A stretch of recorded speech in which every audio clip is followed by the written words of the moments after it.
Hello, everybody. Hello, everyone. I'd like to welcome you to the Gibbons Town Hall meeting this evening. My name is Martin, and I'll be the moderator for tonight's event.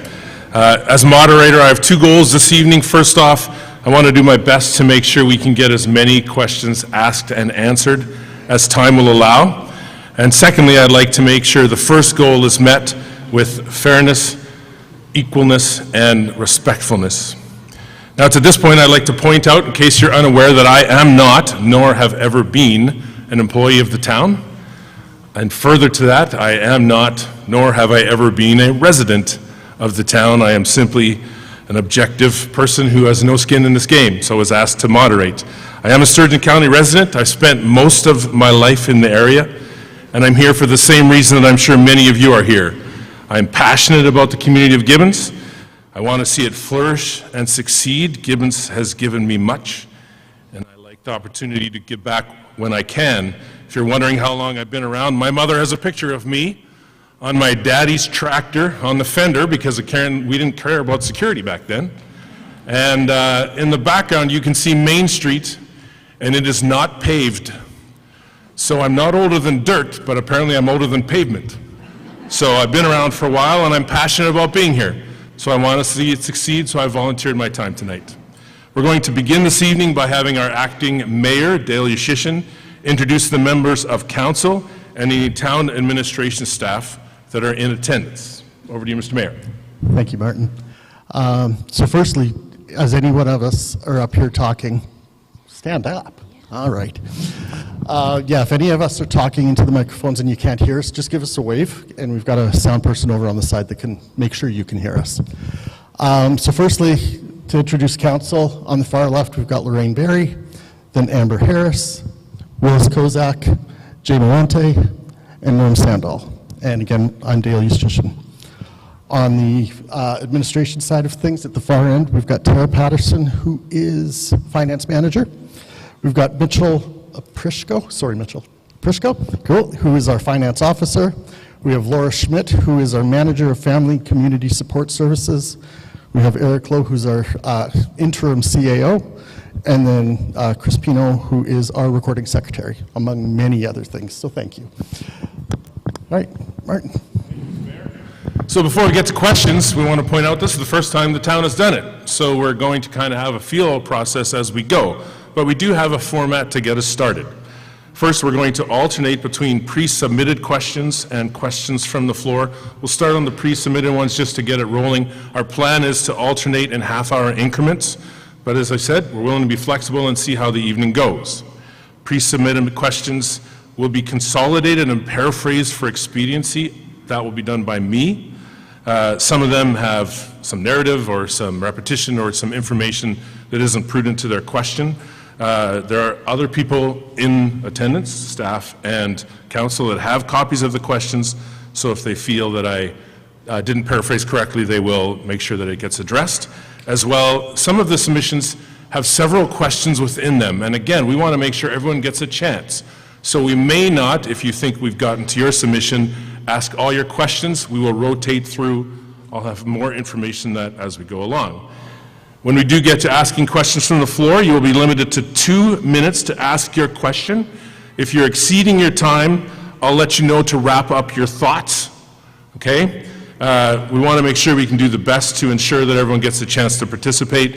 As well, you are allowed a follow-up question if it is directly related to the answer you were given.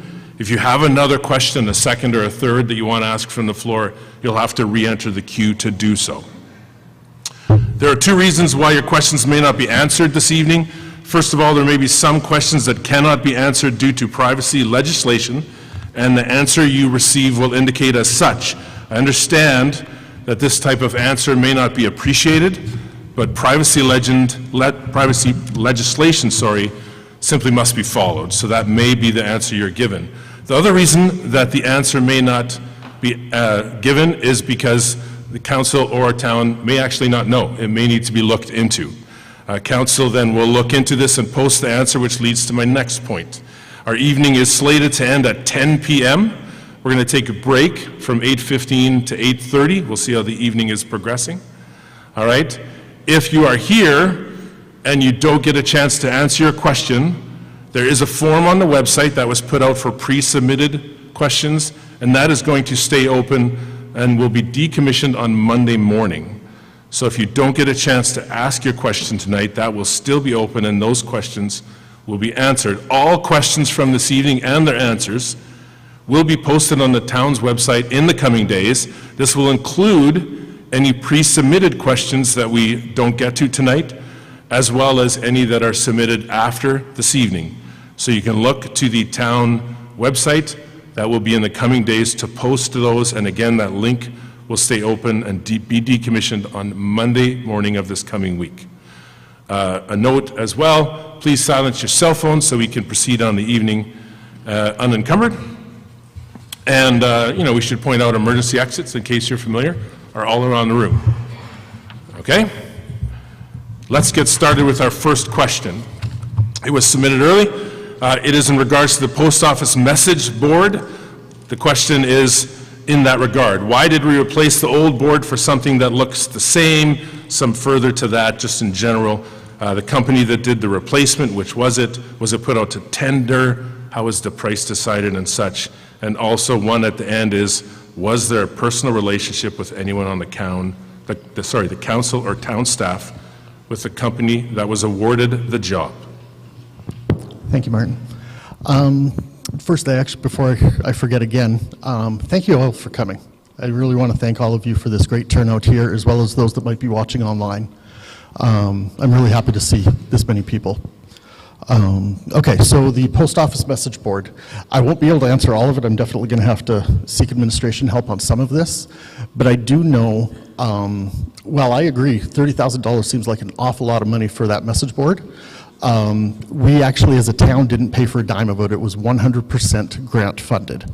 And when we get the grant money, we have to use it for the purpose that it was given, or we would have had to return any money, if I'm not mistaken. We would have had to return any money that we didn't use on it. So we used it to its fullest capability.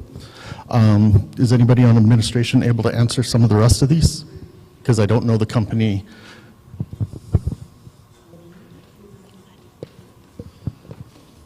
Good evening, all, and again, thank you for coming. The message board was decided by Community Service. They researched it. The company that was used, Baron Bronze, we used them for quite a few times in getting signs, and no, it was not put out for tender. That was an error on our part.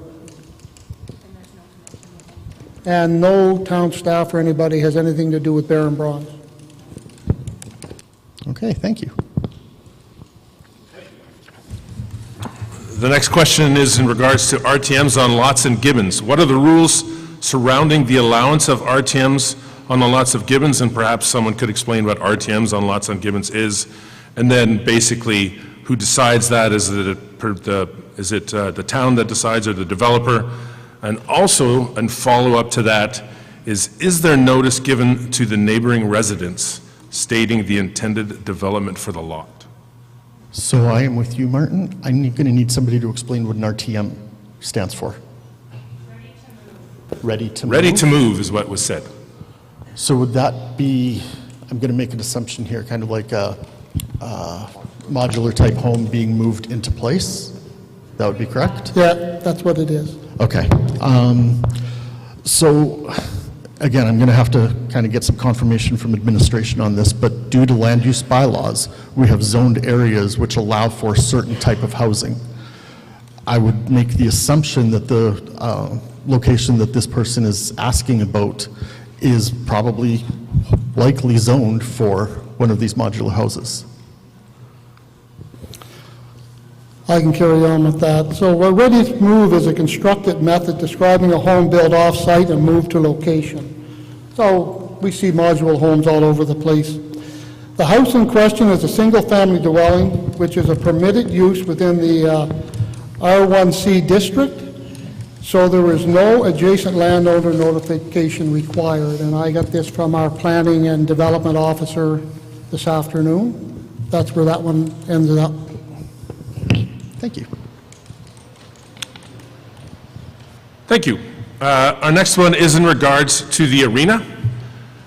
Why is the town administration and the arena manager pushing out local hockey, such as CNN, minor hockey, and Broncos? The question continues, why would they rather sell ice to non-local teams? Thank you. So firstly, I want to be a little careful with this for one particular reason, and that is my understanding is the negotiations are ongoing. So I may not be able to answer all of these questions fully, but again, I will get some administration side, because the one thing we need to know is the council cannot interfere with operations of the town. All operations through the MGA, it specifically states the council has no bearing on operations. All operations run through the administration. Could you clarify what the MGA means? What do you mean by that? Oh, sorry, Municipal Government Act. So that's basically the law that all of council has to follow, among obviously other laws such as privacy legislation and such. So firstly, I could say this is probably, I think it is probably the most asked question that we received in the pre-submitted questions. And again, I would be cautious of stating that administration is trying to push out local hockey. I know that it definitely likely appears, or what the appearance is, but again, I would request you wait for the process of negotiation to finish. Let that process occur. My understanding is, and correct me if I'm wrong, it is still open. It is still ongoing. So I don't think for a moment we are pushing the Broncos out. I personally really hope we do not. I really do hope that they stay. I actually have a personal connection with the Broncos myself. So again, I'm trying to be a little bit careful because it's an ongoing negotiation. But I do honestly believe that both sides are trying to get the best deal for themselves, and I really do hope that they're able to come to an agreement. Anything you want to add to that, Eric? Or, yeah, thank you.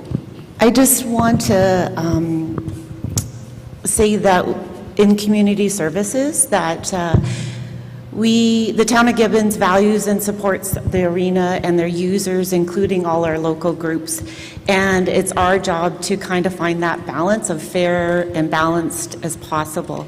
I just want to clarify one thing, a definition of a local group, because this has come up lots. So our definition of a local group is defined as those with 51% or more players from Gibbons or Sturgeon County. And they receive preferred local rates over non-local teams.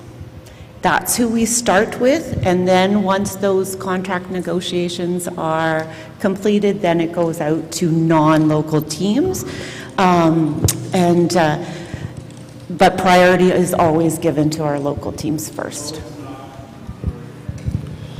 And Stephanie Peters, she's the Director of Community Services. She's not here tonight, she's on vacation. So the negotiations will start as soon as she's back. Thank you. Oh, sorry. I believe another councillor has a statement. Sorry, I heard the concern in the comment. Please definitely feel free to come up and ask your question when we have the opportunity, okay? Jay, do you have something? Oh, sorry, Jay. Sorry, I keep forgetting to ask you guys if anybody has any comments. So if you do, please speak up. Is this on? Yep. So I heard what's going on, and this is an ongoing conversation with council, and I know that we have certain restrictions that doesn't allow us under the MGA, but also know that Jay, if you could hold your mic a little closer, thank you. this is a discussion that council is actively having. Touch your chin. Touch my chin. Is that better? Yeah. Okay.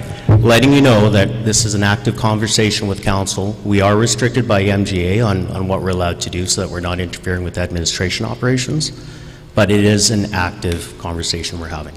So just know that as well. Thank you. Anybody else? Okay. Anyone in administration, you're good? You know what, I'm sorry, I can't hear you. Can you hold off until you have the open mic opportunity? I'm sorry.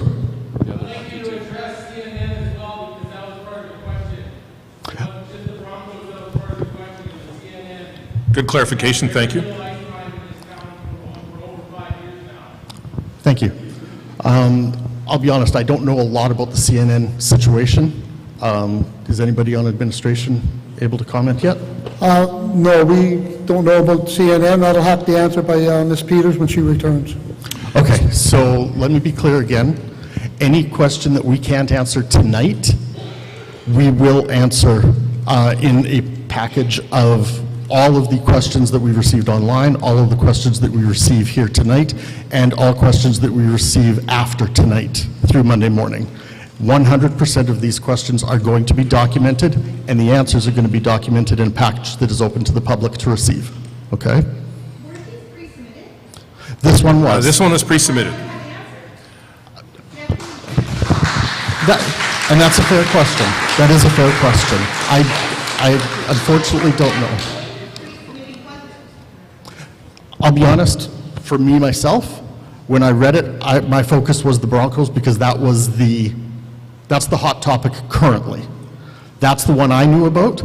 I honestly, I'm sorry, I don't know the situation with the CNN Spurs. Moderator, can you ask the administration why the pre-submitted questions are not? That's an excellent question. They did submit stuff, and do you have any opinion on that?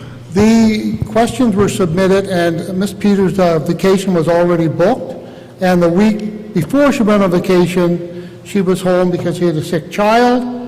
So then it all lined up, and she wasn't back, and we didn't have a chance to get the correct answer for the CNN, so she will answer that when she returns. Jay? Jay, just one moment. Go ahead. Okay.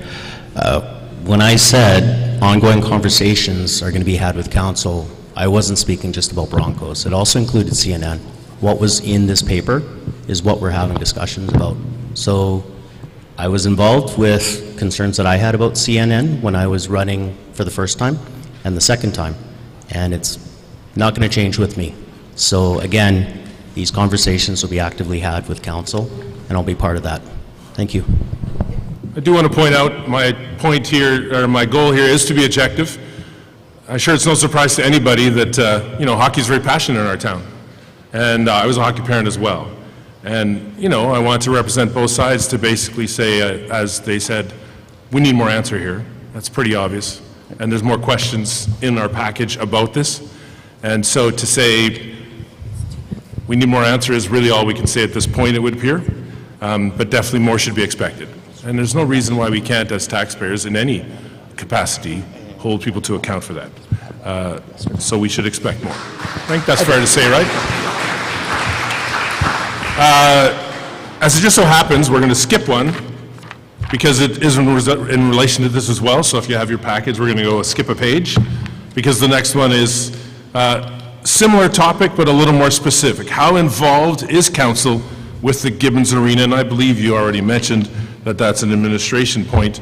But there's displeasure with the facility manager and administrative person who oversees this. And what they're wondering basically, how aware is council in regards to the actual operation of something that is clearly passionate in the community? And will council, I got to make sure I get the right, why are local council groups there, Rick? Will council and administration start listening to what community members are asking for and in general? Yeah, this one, I can say 100% for sure we are now aware. I could say myself, I've only been aware for about a month, in and around there. I have heard from multiple individuals about concerns in this area. It has been briefly discussed, but again, so far, we have to be careful on how council specifically deals with it because the individuals you're talking about are not council employees. Council only has one employee, and that's the CAO. We can, probably the best way to state this is we can state our opinion about something, but we cannot tell the CAO what to do with regards to operations of this town, okay? As much as sometimes we would like to, we just can't. It's not permitted. Councilor Harris? Thank you. Welcome, everybody. Can you hear me? There we go. Yeah, I'm good? good now. Okay. I appreciate all of you coming here, by the way, as well. It's nice to see so many people in the seats. As for, this is, I have a question of my own, and it's more so regarding the format of this evening, because I don't know, like, I would like to know, I have my own personal opinion as well, and I'll, for example, with this situation with the minor hockey, I do know that there have been issues with ice time booking, in this case, that we're speaking of with the Broncos, particularly with the allotment of the dressing room. I don't necessarily believe that this is an operational issue. I think that this is a community issue. The minor hockey associations have come forward and expressed their concern about how the operations of the town, i.e. the allotment or the ice time, etc. That, I understand that council does not have, we can't intervene with those. However, this is obviously a very important issue to the community, and I think that there may be some disagreement on, at this table and perhaps with administration, and I'm just, again, this is my opinion as a councillor of what operational is. Council approved the build of this room, and I'll speak of the Broncos room in particular, the dressing room right now, but I do acknowledge that CNN have their own concerns, okay? I've heard them. But council had to approve the construction of the building. Council had to approve the incoming team that occupied the building prior to the Broncos requesting it. So, frankly, I think that in this case, it also should incorporate a council decision on where to allot the dressing room. As for any other issues that minor hockey are having with the staff or the methodology of the arena staff, the booking, etc., I highly recommend taking it up first with administration, and as well including council in all of the correspondence or discussion. Because if we don't know about it, then we can't act on it. So that's all I'd like to say about that. Thank you. Anybody else? Norm? Nope, just talk. Should just be able to speak, Norm. It's on? There you go. Okay. The thing that, like, I'm not real familiar with the Broncos situation as I curl. The major thing to remember is that Sturgeon County pays nearly $250,000 a year into recreation into the town. And so if any of you live in the county and believe that the town should get more money, please speak to them and let them know that they should fund us better and that we'll be able to provide a better recreational activities for them. Thank you. I would like to do a follow-up on behalf of the people. You did mention, Mr. Mayor, that the administration is really in charge of this and council is somewhat secondhand because you go through the CEO. What recourse does a taxpayer such as those we have represented here, what recourse do they have if they have a problem such as this with a specific individual managing a situation like the arena? Who do they go to? Where do they bring that to start with? I'm sure some have tried already, but for the general knowledge population, how would the logistics of that happen? So if you are aware, the first place I would start is going into the town office and requesting to speak with whoever it is responsible for that situation, regardless of whether we're talking about the Broncos here, if we're talking about the streets, if we're talking about sidewalks, lights, like anything. If you've got a concern, come to the town office, call the town office, and ask to speak with whoever would be responsible for that. If you are not mobile, not able to make it in during business hours, whatever, again, you can call. If you can't do that, and by all means, not everybody would, you can feel free to email the town. If you want to, if you need to, as Councillor Harris said, please feel free to email the town, copy all of council. All of our email addresses are on the town website already. If you don't know them and you know one, send it to the one person that you do know the email address for and ask them to forward it off to the rest of us. But definitely, if you can, I do request you start with reaching out to town office and gathering the information of who you need to talk to and get that process started that way. But then by all means, if you need to escalate, then you need to escalate. And I encourage you to do so. Thank you. Jay? Add more to this. Been attending those community events that we've been hosting outside in the community, and if you see us, come talk to us. I've heard citizens talk to me about things at the community events, and I've addressed them, brought them up to council, and these are things that want to be heard. So it's not always just by an email to talk to a councillor. Come talk to us. I've even had some people come to my door. Maybe not at 2 in the morning, but definitely come knock on my door if you want to come say hi. Okay, so we're getting close to 7:30. We want to make sure we keep our evening moving, but we are going to open the floor to some questions. Now, we aren't exactly sure, in full disclosure, how we should organize who gets to walk up and have a question. And if you go home tonight and you say, boy, that moderator is making it up as he goes along, at this point I am. So, so if you say that, that's not wrong. Basically, all I've really come up with is please come up. We can form a line in the middle. We're going to do this for about half an hour before we switch back to some submitted questions ahead of time. I'm going to ask you to be Canadian, and that is be polite. All right, let's try and have someone walk up. We can be orderly and polite. If there's 3 or 4 people standing up there, maybe wait.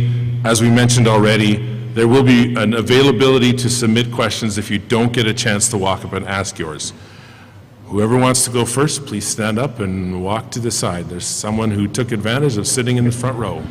Front row gets first shot. Can you hear me? Yeah, you should be able to stand up and they should hear you. My name is Daryl Birak, if no one knows who I am.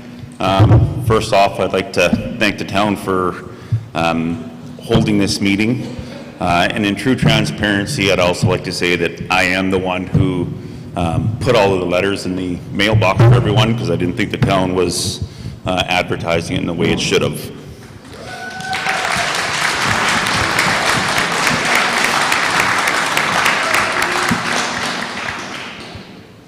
My question is one question, but for each individual council member to answer. Due to the dire straits that the community is involved in right now with our financial situation, looking back and knowing that there was bells and whistles and sirens being gone off for 2 years, what do you think you could have done better, and would you vote the exact same way to put us in the financial situation that we're in?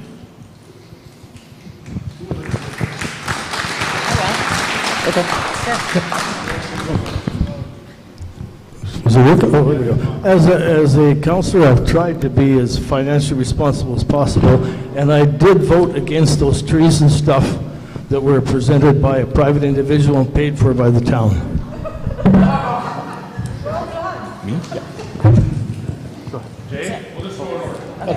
Yeah, go ahead. I know that there was a lot of a strong push forward to get a grocery store, to get Tim Hortons more commercial, and we did have to make decisions that came down to council working with administration. There were things that I was unhappy about during the process, and one of the things is more due diligence with all of council involved, and then on top of that, making sure that the administrator or the administration is held accountable as well.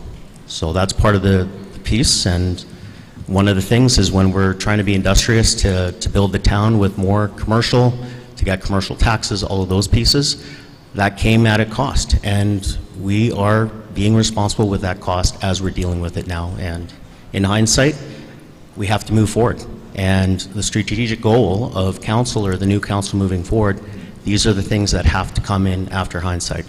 So. Sorry, if I could just interrupt. You didn't answer the question though. Would you vote the same way you did to put us in the financial situation that you have? I wouldn't say that it put us in the way that I was expecting it to be, but now that we're in this position, absolutely, it's a learning experience for me. So,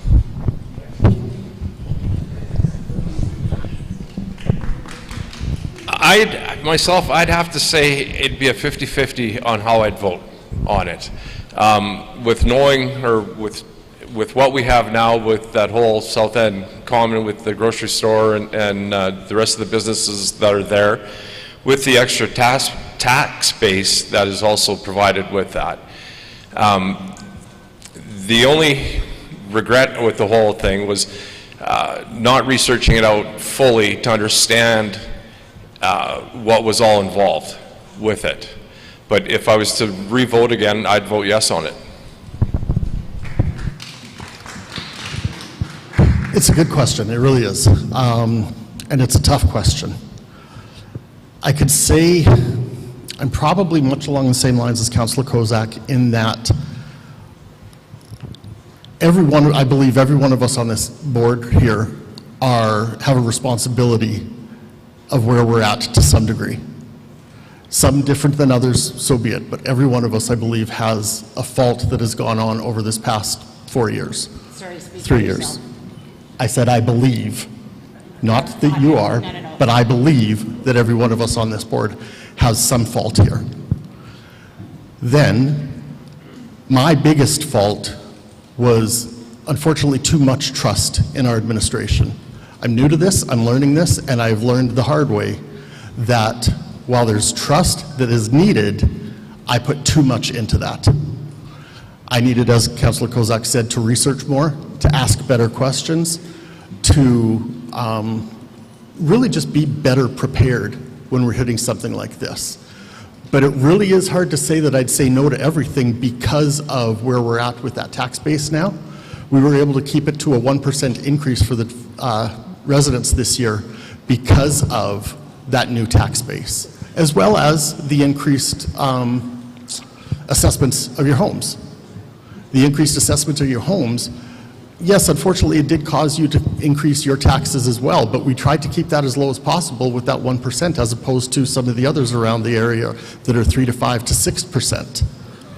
So there are a couple of things I would definitely say I would vote opposite to what I did. I would say no, but a vast majority of them,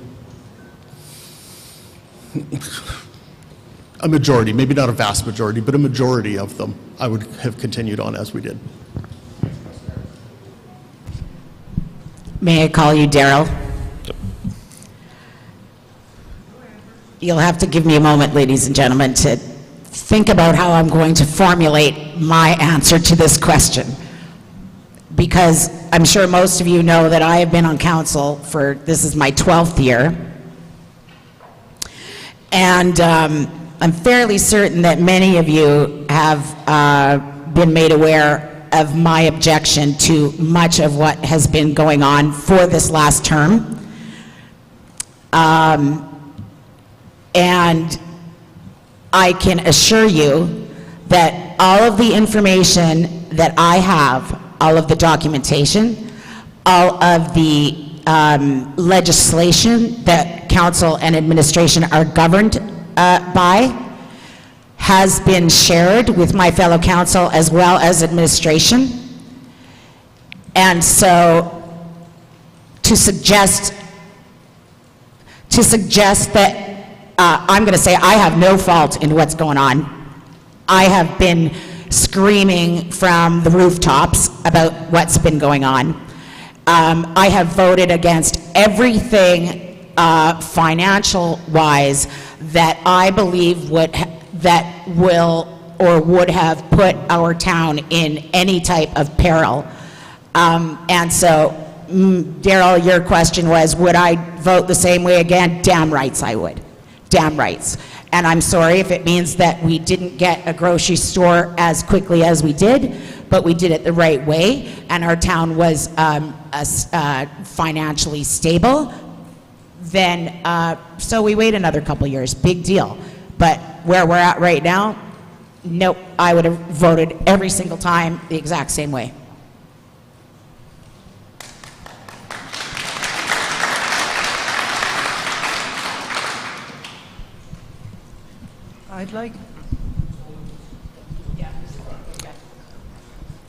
I'd like you to repeat your question.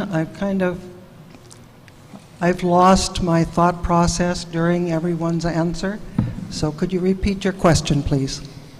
My question is now with the state that the town of Gibbons is in financially, that all of you councillors voted in the manner that you did, knowing what type of trouble we're in, would you then vote the exact same way you did if it were to happen again? Okay. There are more than one vote, or there have been more than one opportunities to vote.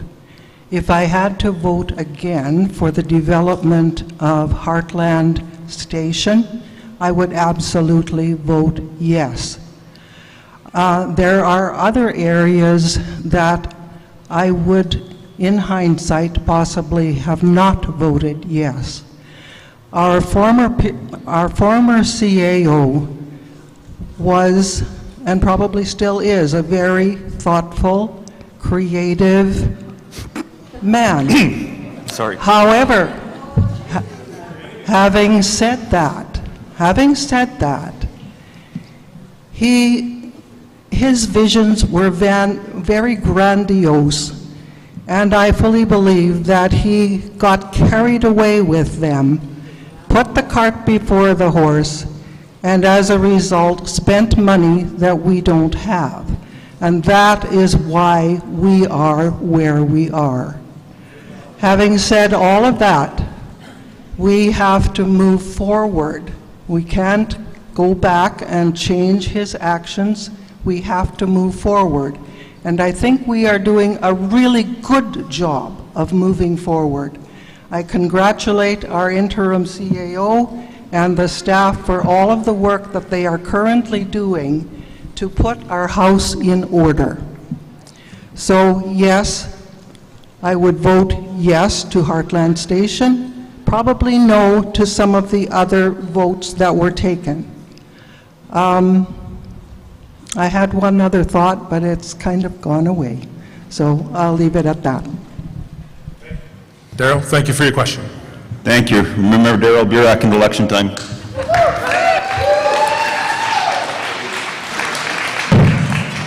Hi, my name is Charlotte St. Germain. My question is two-part. I was told recently in a meeting with administration that people were aware of what was going on. However, they had mortgages and jobs to protect. And that was a valid answer given to me as to why things were the way they were.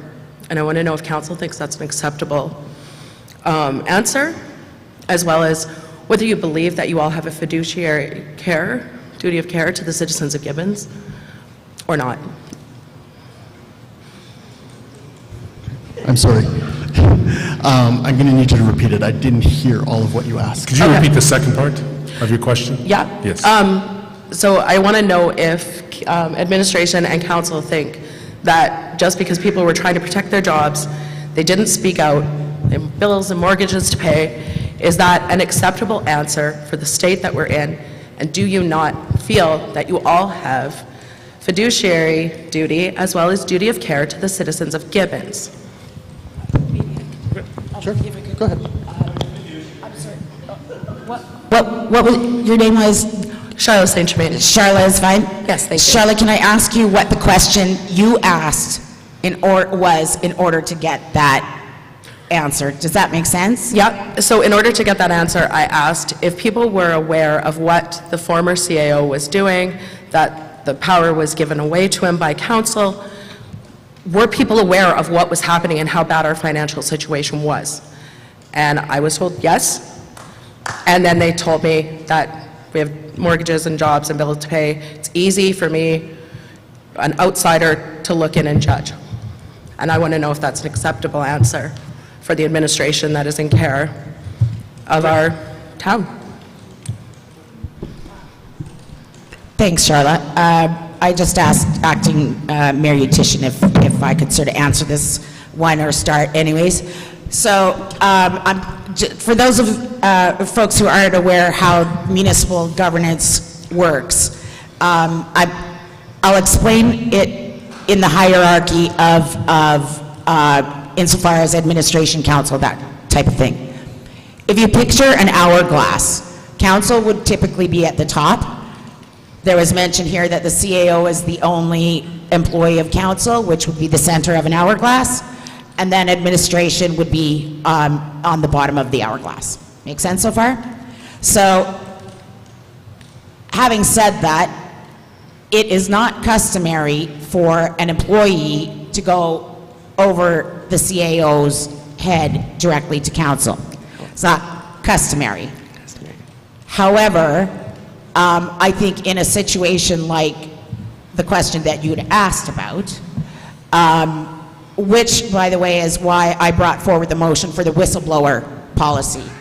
Because while I can understand, as a member of the administration, of the town staff, how it would be, witnessing possibly something that, was causing concern, because of that hourglass type of setup or design, it wouldn't necessarily be the individual town staff member to go directly to council. However, I think that there were enough red flags brought up during council meetings by members of council, me, that I would have hoped that the town employees, who again, they're either my neighbors or I've known them for 12 years, would have felt comfortable coming to express their concerns well prior to. So in hindsight, that, like I said, that is why, and I'm very grateful that council,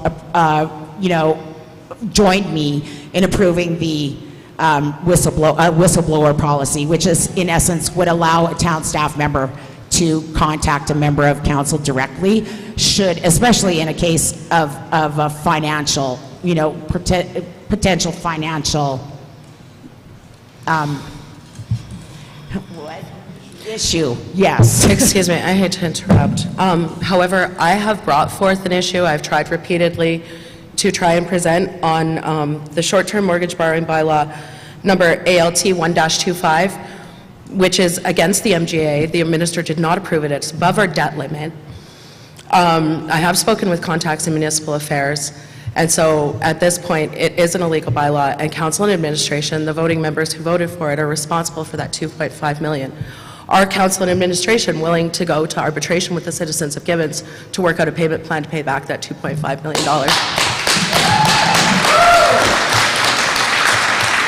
The MGA is quite clear on it, as have my contacts.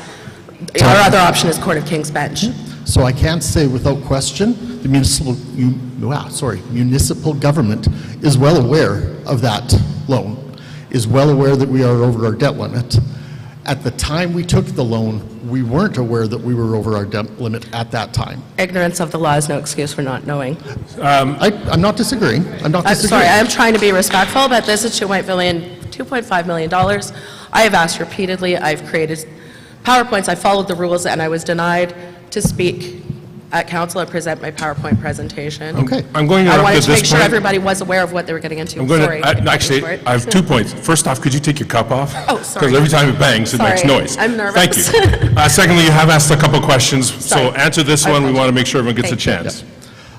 I don't disagree with you that council is responsible for that $2.5 million overage, or it's not 2.5 million over the limit, but because of that loan, The we bylaw are is over the written limit. illegally, so Again, that's part of the problem. Charlotte, I'm going to Sorry. ask you to let them answer, and then we're going to have to move on. We are responsible for that 100%. There is a plan to pay it down. I don't know off the top of my head what the termination date of that loan would be. I don't know if that's the right terminology, but I don't know that date off the top of my head. I do know that we are getting reports on it monthly. Yeah, that one's monthly, I believe. And we are treating it as a debt. We have paid down a large amount of that debt, not maybe necessarily on that specific loan, but a lot of the town debt we have paid down. I believe it's well over $1 million thus far. And I know that's a drop in the bucket compared to what we have, but it is, we are moving and we are learning and we are trying to move forward with this.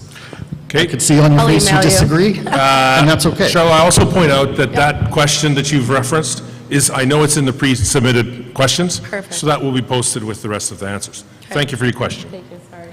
Moving on. Hi, my name's Chris Veltmeyer. I live down on 51st near Memorial Park. You'll Sorry. have to lean down a little bit. That doesn't favor tall people. I apologize. My name's Chris Veltmeyer. I live down on 51st Street near Memorial Park. My question is in relation to a comment that was made 2 speakers ago. If there's a problem with infrastructure in the town or problem with the town, we're to come approach you guys directly, whether it's at the town office or at your property, whichever. My question is, if we have a problem or we find a problem with the infrastructure in this town, what is a reasonable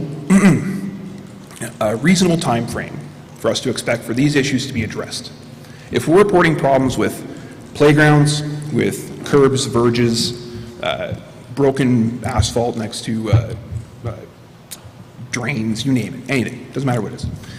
What's a reasonable expectation for a time frame to get these things repaired, or at least to get word back from town or from operations or from whichever, to actually get the stuff taken care of? So I don't know if I'm going to be able to give you a specific 1 hour, 2 hour, 3 weeks for anything like that. I can tell you without question in my mind, because I've done this and it has worked for me prior to being on council, reach out directly to Public Works. The phone number is on the website, and let them know of their issue or of your issue. And the 2 times I did it before I was on council, I had somebody there within 3-4 hours evaluating what was going on. They didn't fix it right away. They couldn't. They needed to get equipment. They needed to get materials, stuff like that. But they came and they evaluated what was going on. The actual response is going to depend on, again, I'm going to make some assumptions on acting CAO's, interim CAO's former position, so he may have to be able to answer this better. But it's going to depend on how big it is, what the cost and time to repair it is, what the scope of that repair is going to be. All of that's going to have to be taken into consideration, right? Yep. If we're talking something that is outright dangerous, at minimum, I would expect that they would fence it off, do something to protect people. Mm-hmm. If it's not dangerous, but actually, I'd really say probably just off the top of my head, dangerous is the first one and only one that would really require an immediate, you got to do something right now about this. Everything else is really just going to depend on, is it already planned? It just hasn't been the contractor that's coming out to do, say, for example, road work. I kind of giggled to myself because in the packages there was a comment about some of our roads are just outright unsafe. There's holes. I saw a sign on the Main Street today that road work is starting this week. Yep. So it depends on when we have a contractor available for it. All of that stuff is really going to come into play. Absolutely. Okay. So, acknowledged, yes, I see the signage as well. Yes, I see minor roadworks going on. Yes, I see that Memorial Park, the zombie park, is fenced off. They're finally doing repairs there. Back of my mind says that's only happened now because the gazebo and the waterworks are going in and the kids were playing in those ditches, because they weren't. We'll need you to stand closer to the mic when you speak. Because they weren't cordoned off properly in the first place. Mm-hmm. Fencing, yes. Kids are kids. There's been vandalism problems, graffiti problems at that park for years, right? There was never cameras installed to protect the town's investment in that park in the first place. There's no citizens on patrol or law enforcement officers that go around in the town, that area, that aren't just handing out tickets. If the town's gonna make investments in this kind of stuff, not maintain it, not fix it, and not protect their investment, then what are we doing here? Thank you. Sorry, one moment. We'll just have a follow-up from Councillor Malonte on that note. Right on. So on my end, I can only speak as a councillor, and I've had situations where neighbors where I live next to come tell me what's going on, people that meet me in the community saying, hey Jay, somebody sawed off the bridge for the kids at Memorial Park, if you remember those days. Those were brought to the attention to the CAO right away, and I know with Dale's response, yes, it is on administration to make sure that the response times are maintained with whatever services we have, and based on any dire public safety pieces, absolutely. And we dealt with those situations. That also included sidewalks, where I had somebody approach me about some damaged sidewalks, and then things weren't being fixed right away. That was dealt with. We brought it up from a councillor level, dealing with and working with administration to get that done. So again, we do hear you, and from the previous that I've done in the past, I'll continue to do the same. Reach out and talk to me. Thank you. Thank you for your questions. Sorry, I just apparently you have to wait. Acting CAO, an opportunity if you had any other comments, or if what we said was good. For the repairs, there is an on-call number for Public Works. It's 24/7. If it's a intimate issue that has to be dealt with, they will respond right away, and they will always bring somebody else in. We'll say a sewer backup, we react on that immediately, and calling contractors to get them cleaned up. The issues in Memorial Park, there was a failure in the rubber they put down, and we were looking at the insurance policy on that, because they just installed it, and the ground underneath I do not think was compacted right, so we're still working on that. And we fenced that off today, and I have to apologize for the delay in that, because that should have been done as soon as there was something wrong. So we will work to be better at doing and reacting quicker to that. Thank you. And I apologize, but thank you. Please go ahead. No problem. Hi, my name is Meg Knox, and I've only been out in Gibbons for just over a year now. In January, we started getting this extra $25 onto our water bill, with saying it's for sewer repair and things like that. Is that not normally covered in maintenance stuff that our property tax should be covering? Again, please correct me if I'm wrong, because I've got a bit of an understanding, but I may not know as well as administration and finance does. That was something that we found out about last year that we hadn't been charging for, that we were supposed to be charging for. And it is money that is specific to the sewer, not your taxes that go to different areas, but we are required to pull in a certain percentage of our sewer fees and our water fees specifically for the repair of that infrastructure side. Because, and you know what, I'm not going to say that because I don't know that for fact. But is there somebody from finance that might want to comment a little more about that one? Actually, before we go there, Councillor Sendo. It's the water and sewer rates bylaw? Okay. We passed with all those little red numbers. Councillor Harris, if you're going to speak, we'll need you to be into a mic, but Councillor Sendo has a I was moment. just going to say, it was the master rates bylaw is what he's referring to. Pardon me, the majority of that cost was done through the, I guess you call it aero utilities. Normally the the sewer treatment for around Edmonton area and all the towns locally as far south as, Kalmar, Leduc, all over. And what happened was that they had to expand it, and it required a significant amount of money to do it, and so they decided to throw a charge onto everybody on the sewer lines. I think Willis could probably explain it better. Councillor Sandal has thrown Councillor Kozak under the bus. Maybe we'll go to administration. That was asked, and maybe you could address this if possible.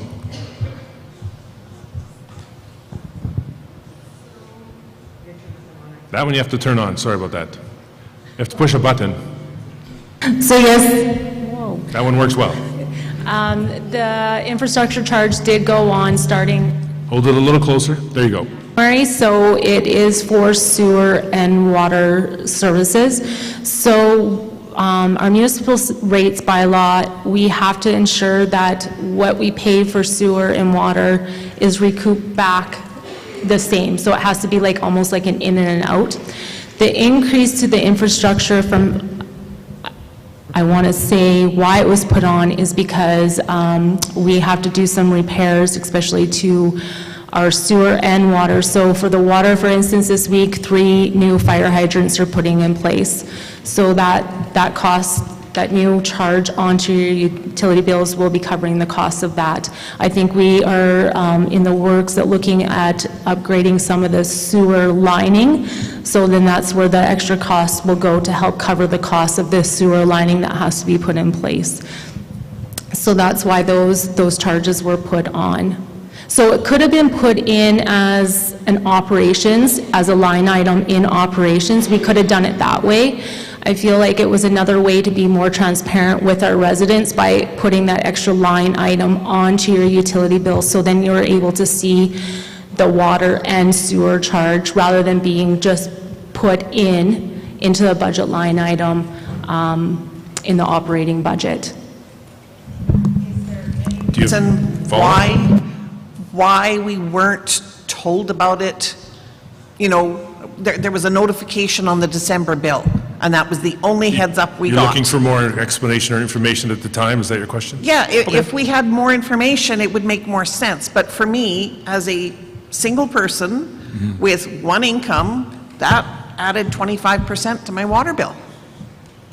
I didn't get a 25% increase in my wages. Anyone care to answer that, as to why there was not more communication done at the time?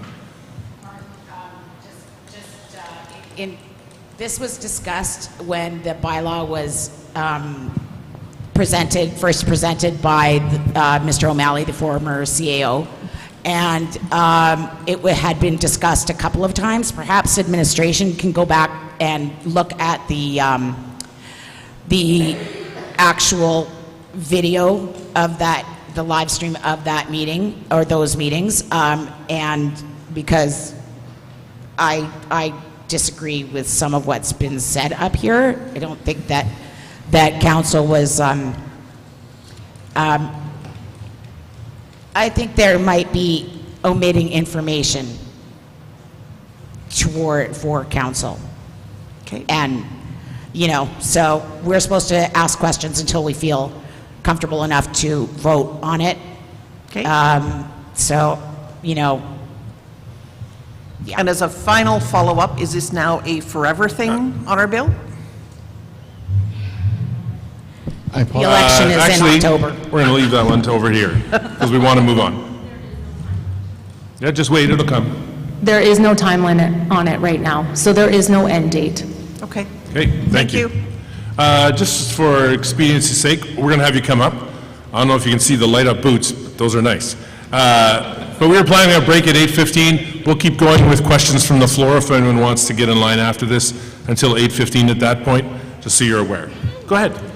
Hello, good evening. I've pre-submitted You'll my have to be a little bit closer. Hello.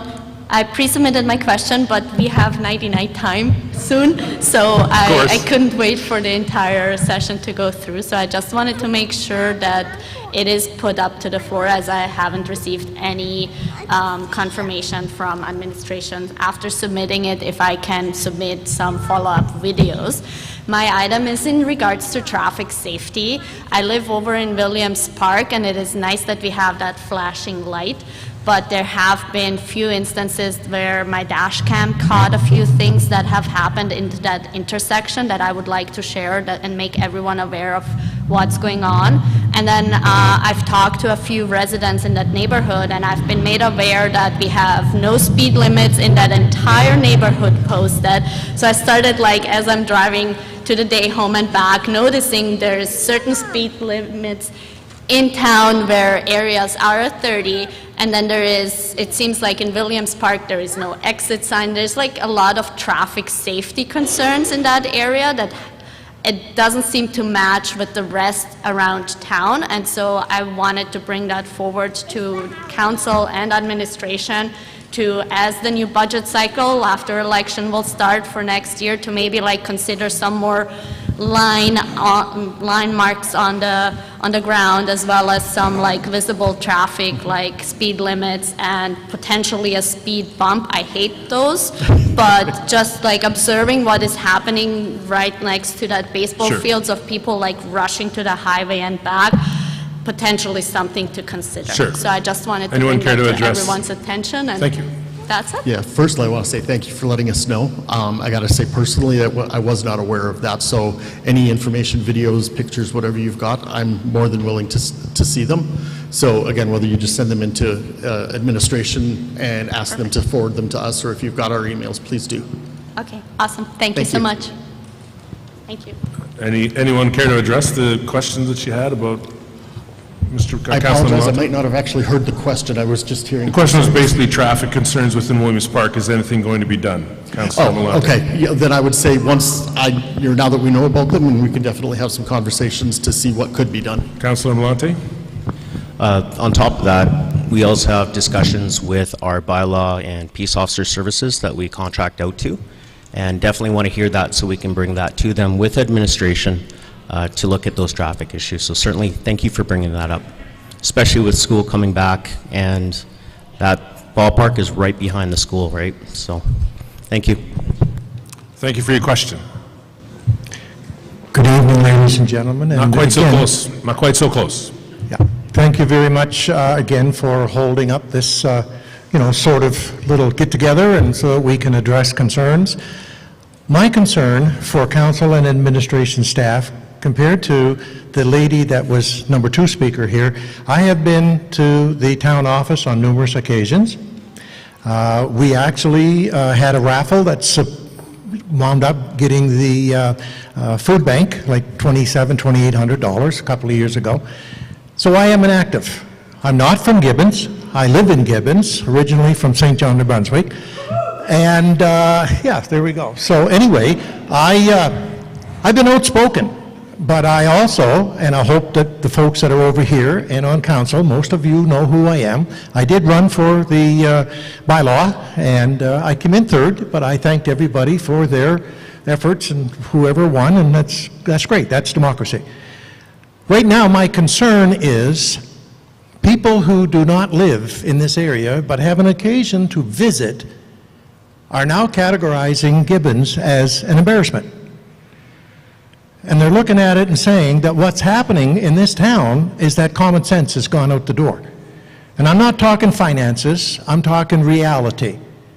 So everybody here will know that the province enacted legislation basically requesting, I'll use the word forcing, the town of Gibbons to look at playgrounds and initiate speed zone reductions.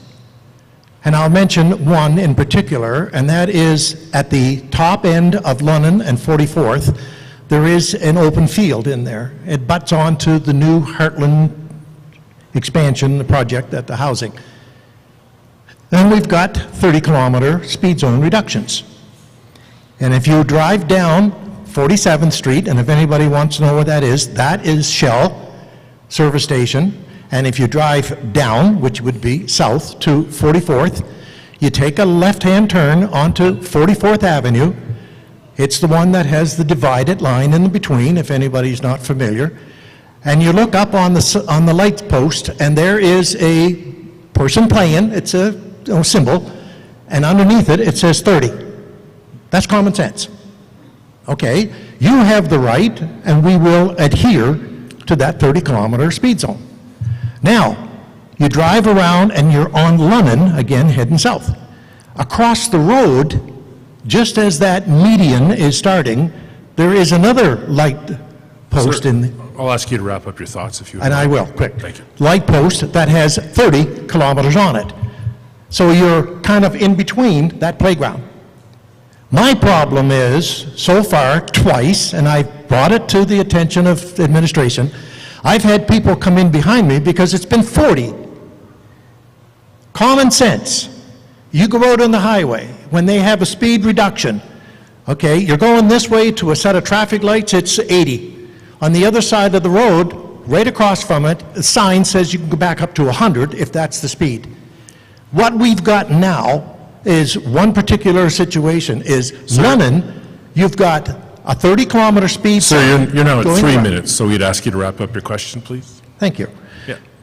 Okay, you've got 30 going all the way down to the lights where the new blinking lights are on 51st Street, but you got 40 coming up the other way. And then you meet the 30-kilometer sign, and then you look around the corner, and it's 30 all the way down 44th Avenue. That's the law I called up. There's no sign that says I can go back up to 40. So I'm doing 30, and people are on my butt, screaming and hollering and cursing and swearing because what the hell's wrong with you? You're doing 30. Now I want to ask this council and admin. It's been brought to you people. It's a sign with 40 kilometers on it. I brought the stakes. Sir, we'll have to ask you to wrap up. Okay, ahead. I'm wrapping up. Thank you. When is this town going to start looking at things like that in common sense and not putting us in jeopardy with people who will not adhere to the law? Thank you. Period. Okay, thank you. I can tell you that personally, first I've heard of the issues in town. The one on the highway, 100% we know about it, and it's actually been approved now as an 80 zone the entire way. I've been in multiple communication with the provincial government because we're not permitted to adjust the signs on the highway. That's a provincial government issue. I'm working on that one. The town one, I wasn't aware of.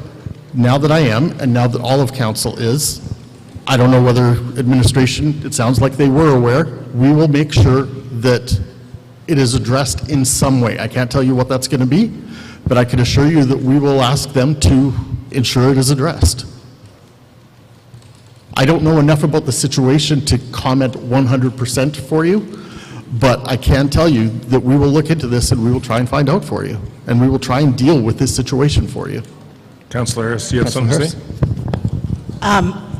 Thank you for your question, sir. I'm going to be a little bit more broad in my response to you, however.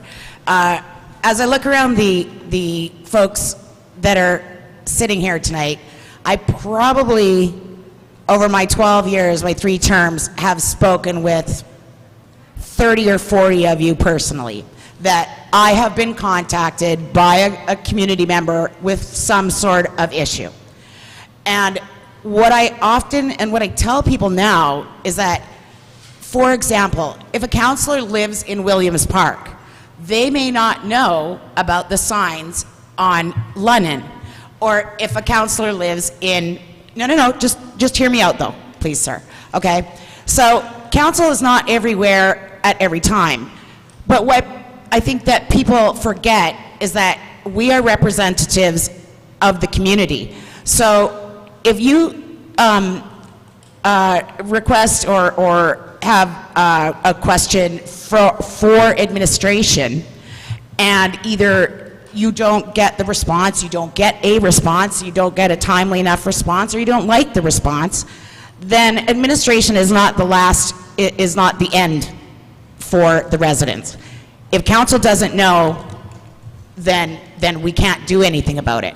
So I urge everybody that if you've got a concern or a problem, to not only make administration aware, but make council aware too, because if we don't know, we can't help you. And like you just said, if the issue on Lunnon, I'm on Lunnon, I know exactly what you're talking about, okay? Or if there's a pothole, the nails on, that were happening, the screws that were happening in Williams Park, we wouldn't have known. So I just encourage the residents to, in addition to contacting the administration, remember that the administration is not the end. Council is also here, and we can take care of things as well. So if you have had, like I said, sir, if you've had communication with the administration and you're not happy with them, then email all of council. I believe the town councilors' emails are listed on the website. We'll move on to the next one. We're going to take a break around 8:15, so we'll do these 2 questions and then have a break then. Well, I'm not running for mayor or council, but anyway, the question I have, and I brought it to the town office a year ago, is when they're going to pave that road behind the post office. Because there's holes in that road all the time, the water collects there all the time. I know everybody wants their back road or their back alley paved, but I'd like to know if they have any time limit when they're going to pave that road. Thank you. I can't give you an exact date, obviously, at this point, because I have no idea where that lane is in priority. I don't know any of that off the top of my head. All I can say is they paved the road on the north side of the gas station, which I don't know why they did that to begin with, when they should have came up this way, run north and south. Gotcha. Anyway. Okay, I thank you, and I will make sure, actually, we have Actually, I don't know if we included roads in that. It'll be something we can address in council. Mr. Mayor, perhaps that could be put on when the question and answers are posted? Absolutely. Thank you. Absolutely. Councillor Malonte.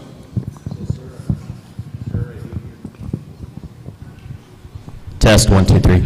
Sir, I do hear your concern, and I did put forward a motion to council, or from council to administration, which we voted on, and there's supposed to be an inventory of sidewalks, roadways, those things that town is supposed to be working on for us, so that we would know what prioritization of the roadways and sidewalks that they're looking on, everything from cracked sidewalks, potholes, things that need to be fixed on a prioritized basis. But also, part of that motion was the task with inventorying all of the damaged areas so that we can look at it and see it from council's point of view as well. So, and that was, that motion was passed about 2 months ago, I'd like to say. So I know that administration's working on that inventory of damaged sidewalks and roadways for us. Administration, any comment on that? The back lanes, we started a program, I'm going to say about 3 years ago, to do X amount of lanes a year if funding made it. This year, we took the lanes out to pave roads that have a lot of potholes in them. So we took it away from the lanes because you can grade them, and are going to put the money into paving the roads, which they should be starting on Friday, sidewalks and roads. So we are working on the lanes, but it's going to take a few years because we can only do so many a year and keep it sort of low on the budget to make sure that we get them all done. So it's a long-term project, and we're working on it slowly. Thank you. I believe it's Darrell.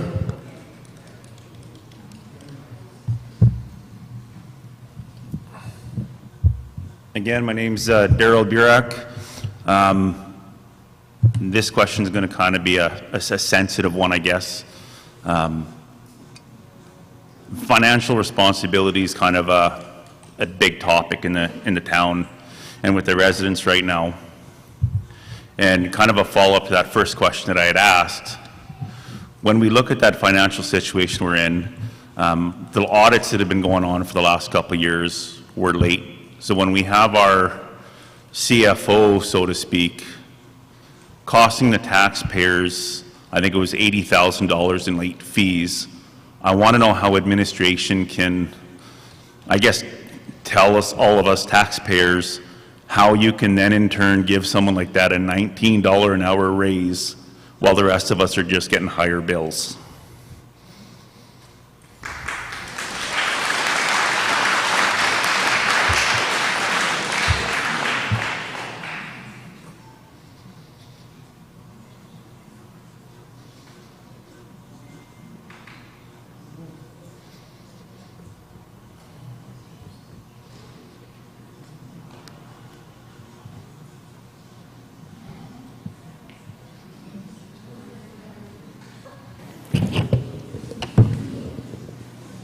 Chris is my open book of knowledge. That is a very touchy subject that we have to be very careful with because it's a contracted employee. So I'm going to have to do some research and get back to you on that because I don't want to cross any lines that I'm not allowed to cross. So that's my answer I'm going to have to give you. Do you have a follow-up? Anyone else, sorry? Oh, there we go. Testing 1, 2. Good question, Daryl. One thing I do want to point out is that the audited financial statements this year were not late, no additional fees incurred, and we did get that out on time and to municipal affairs. So there has been improvement there. Not to say that that hasn't been an issue in the past, but that's something we've targeted this year and met all deadlines on without any extra encumbrances that we traditionally have seen. And I'm just talking in general, previous where there was that $40,000 a year increase, whatever it was, it just doesn't look good when we're getting burdened with extra rates on all of our bills. People are struggling and it's real, and you got someone who can't even show up to meetings to answer questions on financials. I don't think it's right. Thank you.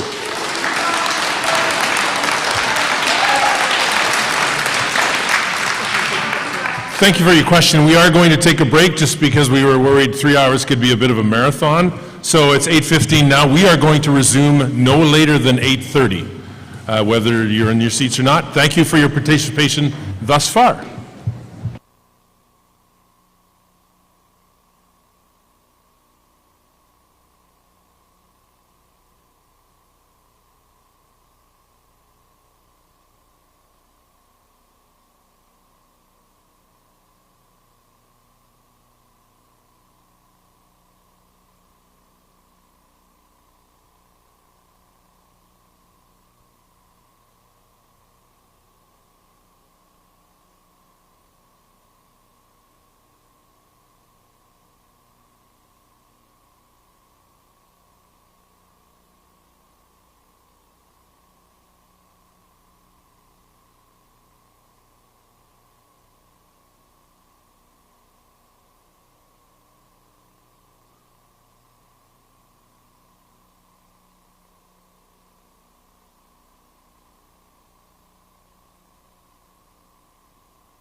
3-minute warning? We are going to resume in 2 minutes. 2 minutes and we will resume.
Councilors, whether you like it or not, you have to come back. We're going to start.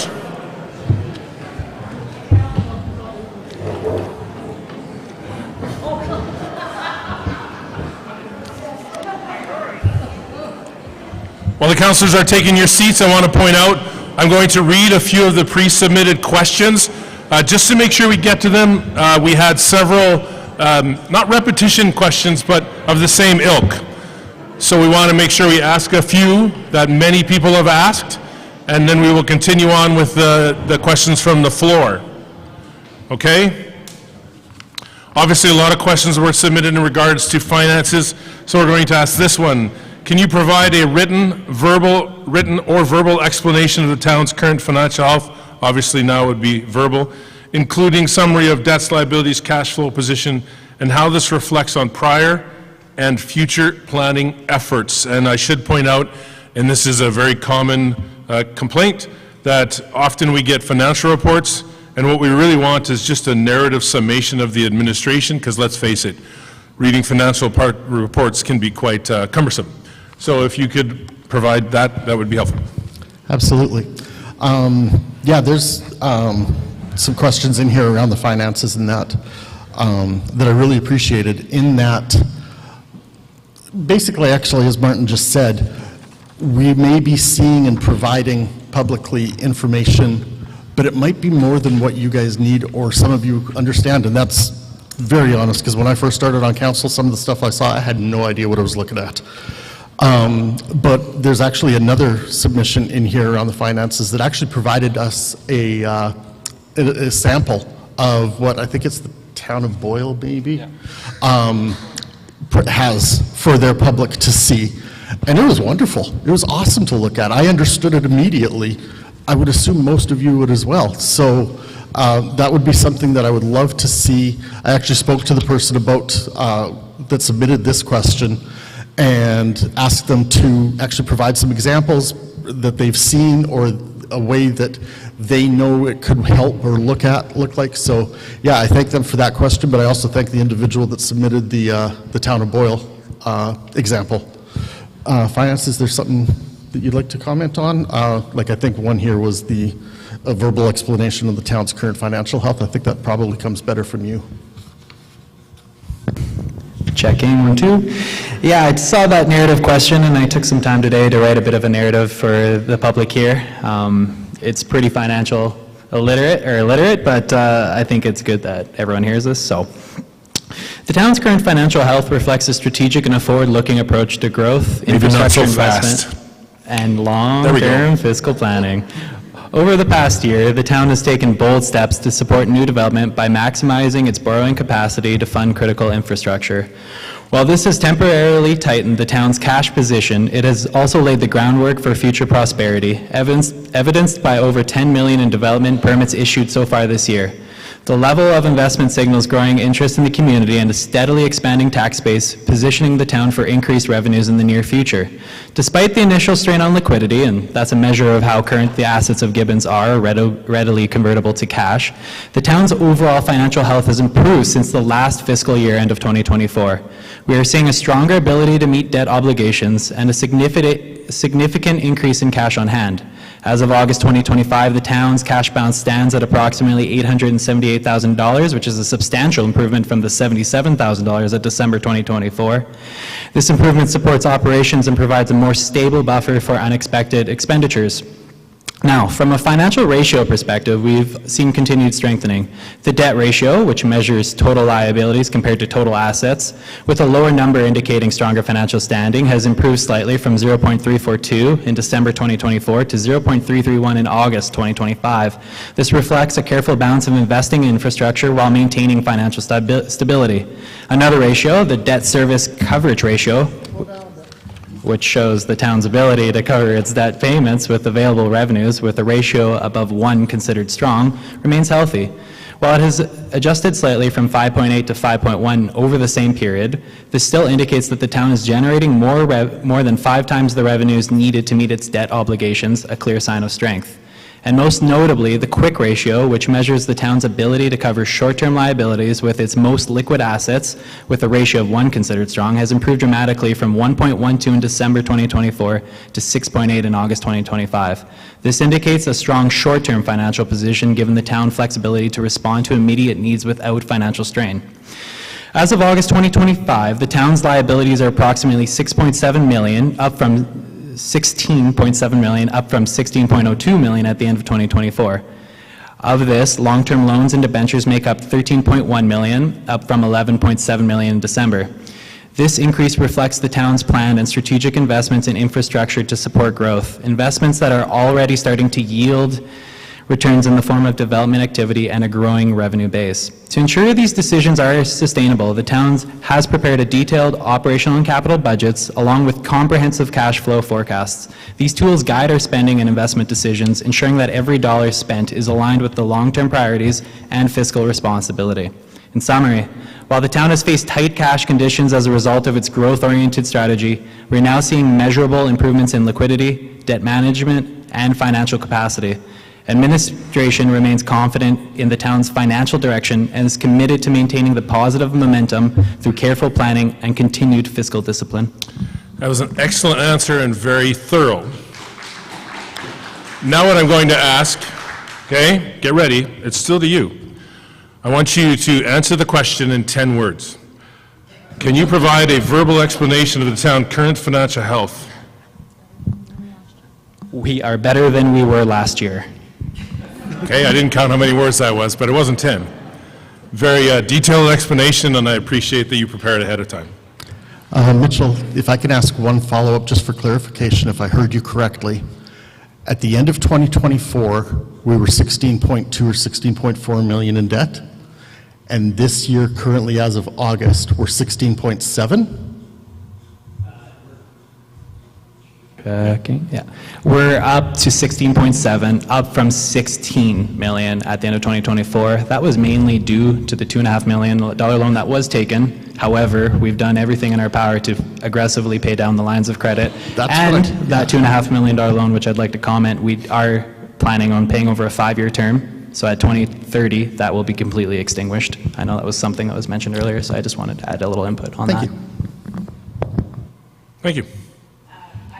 If I can, before we move on, for anybody, any potential candidates or folks that are considering putting their name forward in this coming election, in addition to everybody else, all the residents, I would like to recommend this.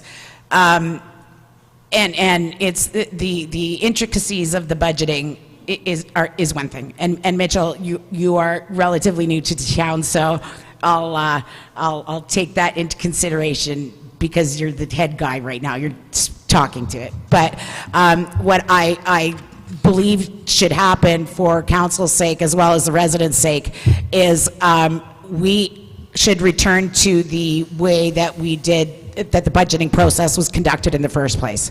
As it stands right now, council basically are told how much money we're spending and what we're spending it on, as opposed to several years prior. Our budgeting process would start sort of at the mid to the quarter of the year prior to the next year's budget, and we would sit down with the department heads, go line by line, and council would be able to ask questions on very specific items that either operationally or capital, those are capital's tangible items for those of you who are unaware, and then ultimately council would be able to ask, how much is it going to cost us? How are we going to make the money, come up with the money for these asks? And then we ultimately would be the ones deciding what we're spending money on, and that doesn't happen right now, which is part of the problem. Because we, as council, we can't answer the questions, even in layman's terms, of what you just said. While I appreciate your profession, when we are asked about the sign, as a matter of fact, frankly, that was the first time I heard that it even came out of grant money. So, things like that. I think that if we had a more robust and transparent and inclusive budgeting process with the people who are voted to decide on where our money goes, that's a great place to start. So we should return to that.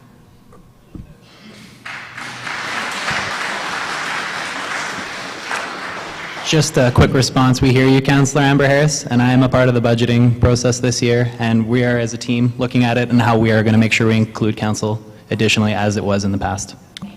For all in attendance, we did have many financial-related questions pre-submitted, so please make sure you do look for those answers when they are released. Thank you for your answers. Question in general for anyone can answer. I'm going to ask for a few from that table and one from our CAO. What's being done, and you can reference personally, what you're doing personally or what you know as the town, what's being done to promote transparency and open communication with the residents of Gibbons?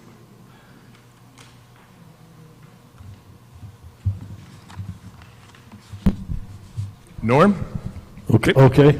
Well, I'm willing to talk to anyone whenever you catch a hold of me, and I try to share with you as much possible information as is available without going into legal store stuff. And I attempt and go to virtually every town function I'm possibly able to go to, and I try to work as hard as I can to keep everyone informed. Thank you.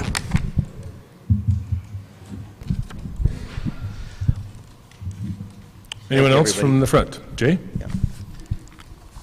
So on my end, I've been around for 8 years on the term and have worked to strengthen transparency and accountability by supporting measures that ensure residents access to information and council decisions.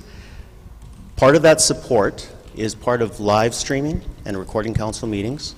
Some of those also, we can't answer those questions right away due to closed session.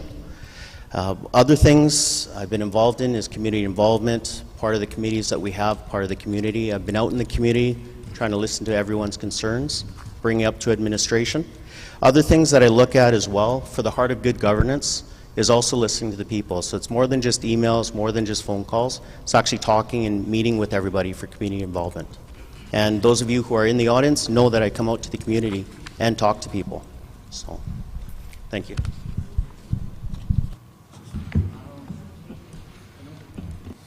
I know for myself, when I first started on the term about 3 years ago, I saw emails from residents come in that weren't answered, and I'll admit I didn't answer them myself, but there was a specific reason I didn't, and it was simply because I looked at the mayor to be the communicator for the town, for the council, which is basically part of the position that I'm currently sitting in. If any of you may or may not have noticed, which would be fine either way, the day I took over as acting mayor, Not a single email to me has gone unanswered. I have gone to residents' houses and met with them for various reasons, a couple of times, multiple times. And like Jay said, I'm more than willing to talk to anybody that wants to come up and talk to me. If they see me anywhere, come talk to me. I'm more than willing to talk to you. I think to some degree, our communication with the town that are asking questions is getting a little bit better. Can it improve? 100%? Absolutely, yes. I think part of the problem is because of maybe where we're at, because of maybe how we've reacted in the past. Some of you don't trust us, some of you don't believe our answers, and that's okay, I understand that. I don't know what I or any of us on council are going to be able to do to change your mind on that, but I can tell you I'm going to try. And I've been trying since February for sure, when I became acting mayor. Anyone else from the front? Councilor Harris? Yeah, thank you. Well, can you just indulge me? Everybody that's in the crowd that has talked to me personally about some sort of issue over the last 12 years, can you raise your hand just for me? Oh, wow, there's lots of you. That's cool. So, if there's something else that I can do to be more transparent, let me know. I mean, you can usually catch me at the gas station or the post office or my email or online or in Messenger, or my phone number is in your phone already. But, this sounds like a campaign, and I don't even know if I'm running or not, so don't take it as that.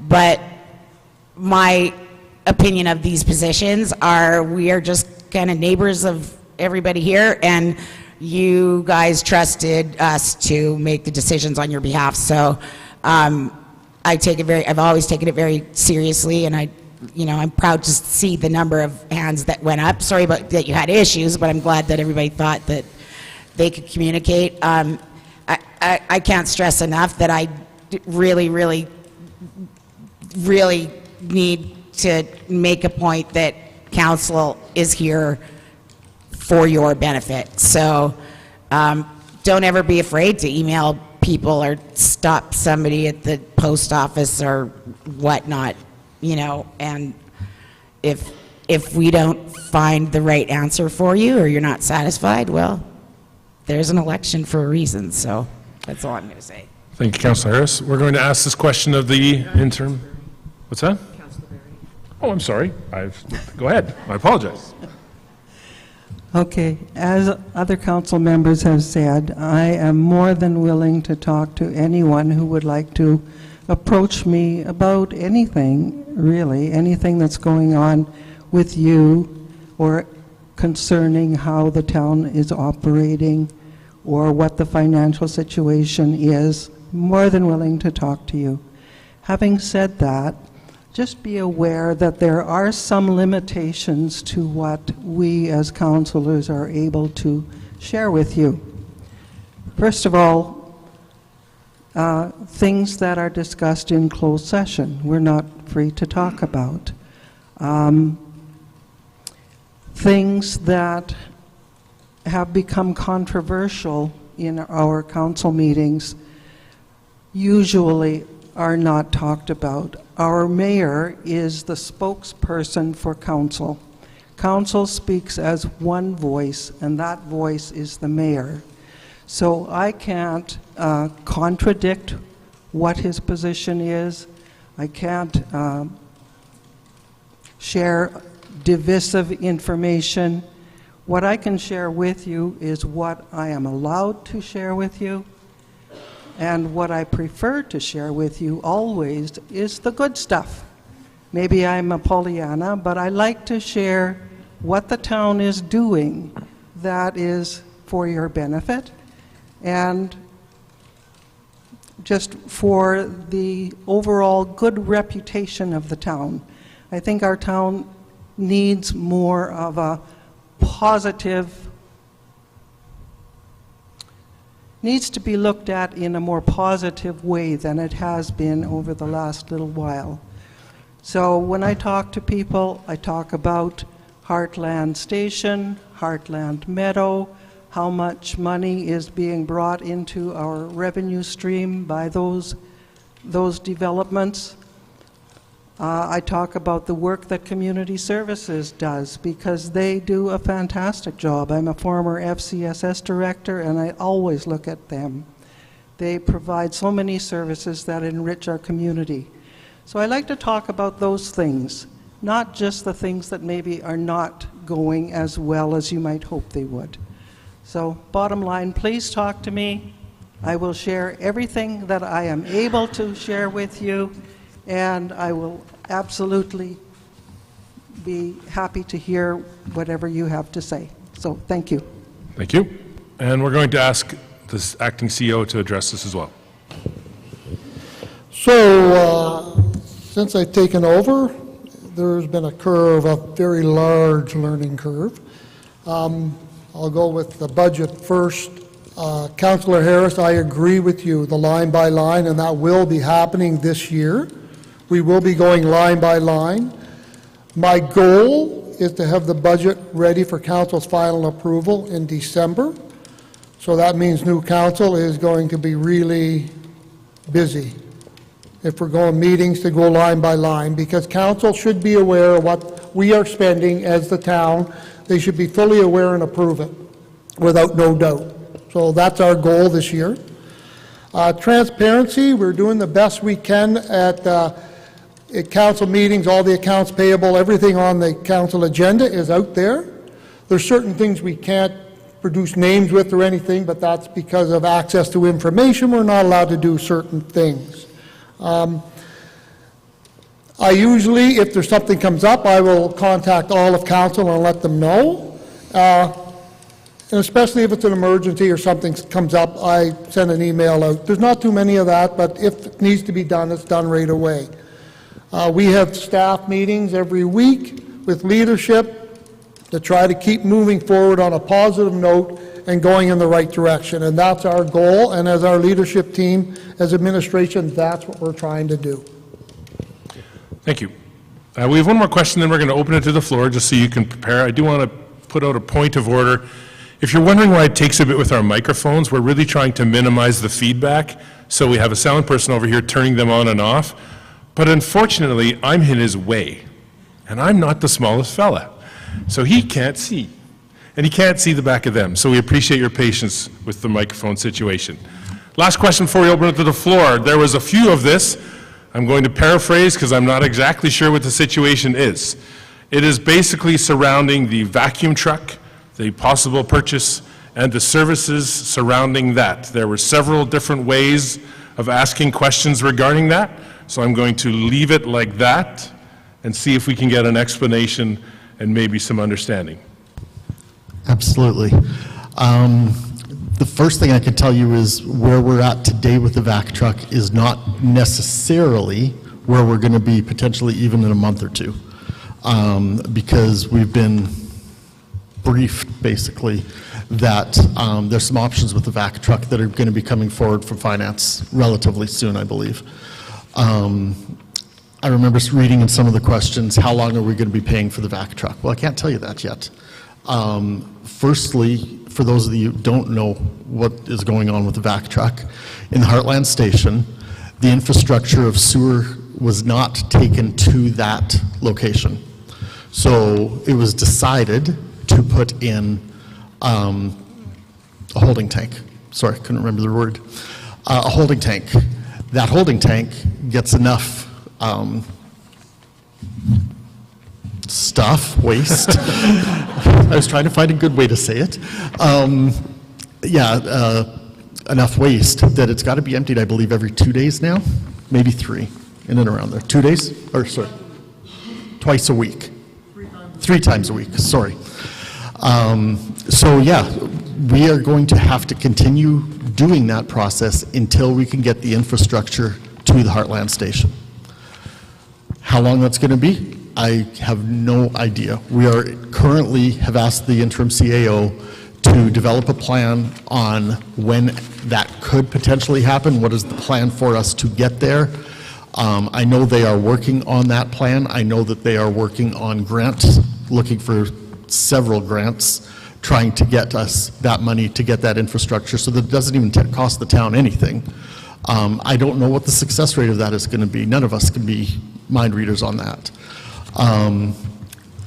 If we can't purchase the the vac truck, we are either going to have to continue to lease the one we are using or get a company to come and service it for us. That's really the only two options we have. Or we shut down Heartland Station, which I don't think anybody wants. If we are able to purchase it, firstly, I can tell you if we have to take a loan, my answer is going to be no. But if we are able to purchase it without requiring a loan of any sort, it's something that potentially I'm going to be willing to look at, because then we own it and we could potentially rent it out for other services from other towns or other locations if we need to, just ensuring that our truck is there and available for our use first. Anybody else up here or down in administration want to comment on that? Eric?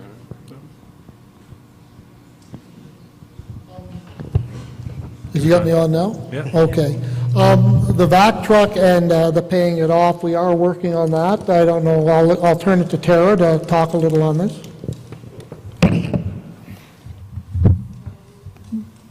So yes, administration is hoping to bring to council in the upcoming council meetings to provide them options in the purchase of the vac truck.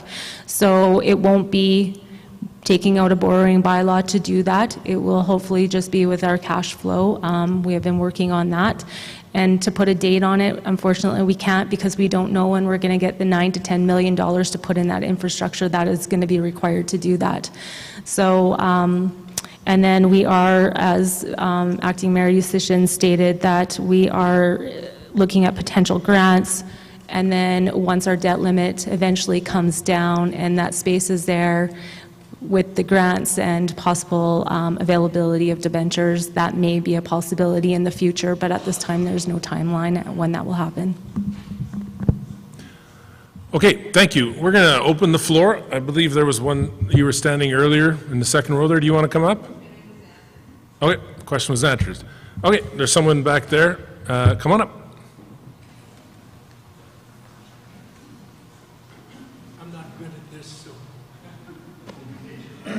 My name's William Thorpe. I've lived here for over 40 years. What I would like to know is why this young lady can't go to closed-door meetings, or she's being ostracized by this council. From what I've seen in these tapes on the Gibbons page.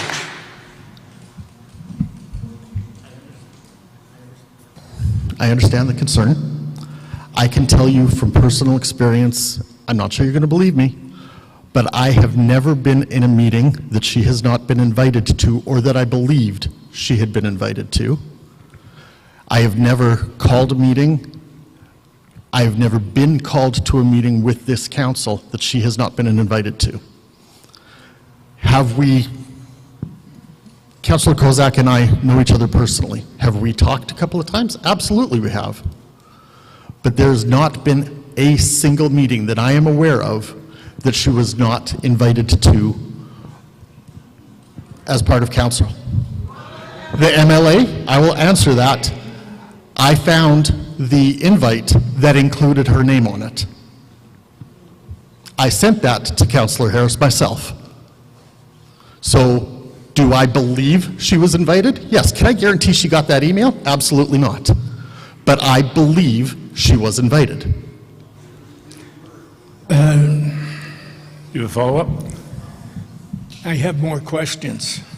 If you have more questions, that's fine. I have one for this man. We have a follow-up to this one, or we'll ask you to rejoin the queue. Okay. You mean I have to go back? That's what we set out ahead of time. We want to make sure everyone gets a chance Well, to I ask. couldn't hear most of this. Go ahead and ask one. Ask now. That walkway that you put in along the river with that gravel, Is that the drainage ditch going down by? No. No? the gravel going from that top of that drainage ditch all the way to the bridge. I've seen mothers pushing carriages down there like they're pushing it 1-ton load or something. And I'm an old man walking down there with 2 dogs, and I have to walk on the edge of it because I can't make steps. There's no road builders here. None. You're in charge of that. And all I can say to any one of you, come walk with me. I will get our Parks and Rec guy to look at that tomorrow, because that's the first I heard of this, so I will have him look Really? at that tomorrow, yes. Thank you. Thank you. Next. Oh, sorry. My apologies, Councilor Malonte. Go ahead. Mr. Thorpe, I'm just going to answer to your question there. When you were asking about the hill, you're talking about the hill where you have to go all the way down from the parking lot and you walk off the side there where you have to be. Yeah. So when I was on the Trails Committee, just as a citizen, chairing that committee, if you remember the Trails Committee back in like 2013, 2014. So one of the things that I brought up through the Trails Committee before I was elected was a question on steps and what the cost would be for that, to look into grants and all those kind of pieces.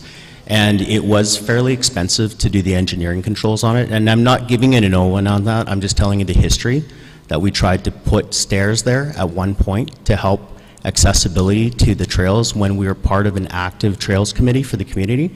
And one of the things that I really want to stress and push and work with administration is maybe seeking that out again and looking at more accessible abilities for those who may have a hard time walking, those who have children to carry or pushing through. I have a young family myself. I understand that. I have a bit of a disability with one of my knees that goes on me every time, and I used to use the trails at the time for running. So I get you, I hear you, and I'll try to. I have walked the walk and fell down there as well. Yeah, I've also cleaned up that river valley with tires and everything with the Trails Committee. So I hear you. So again, work with administration, with council, and we'll look at readdressing that. Sound good? Thank you.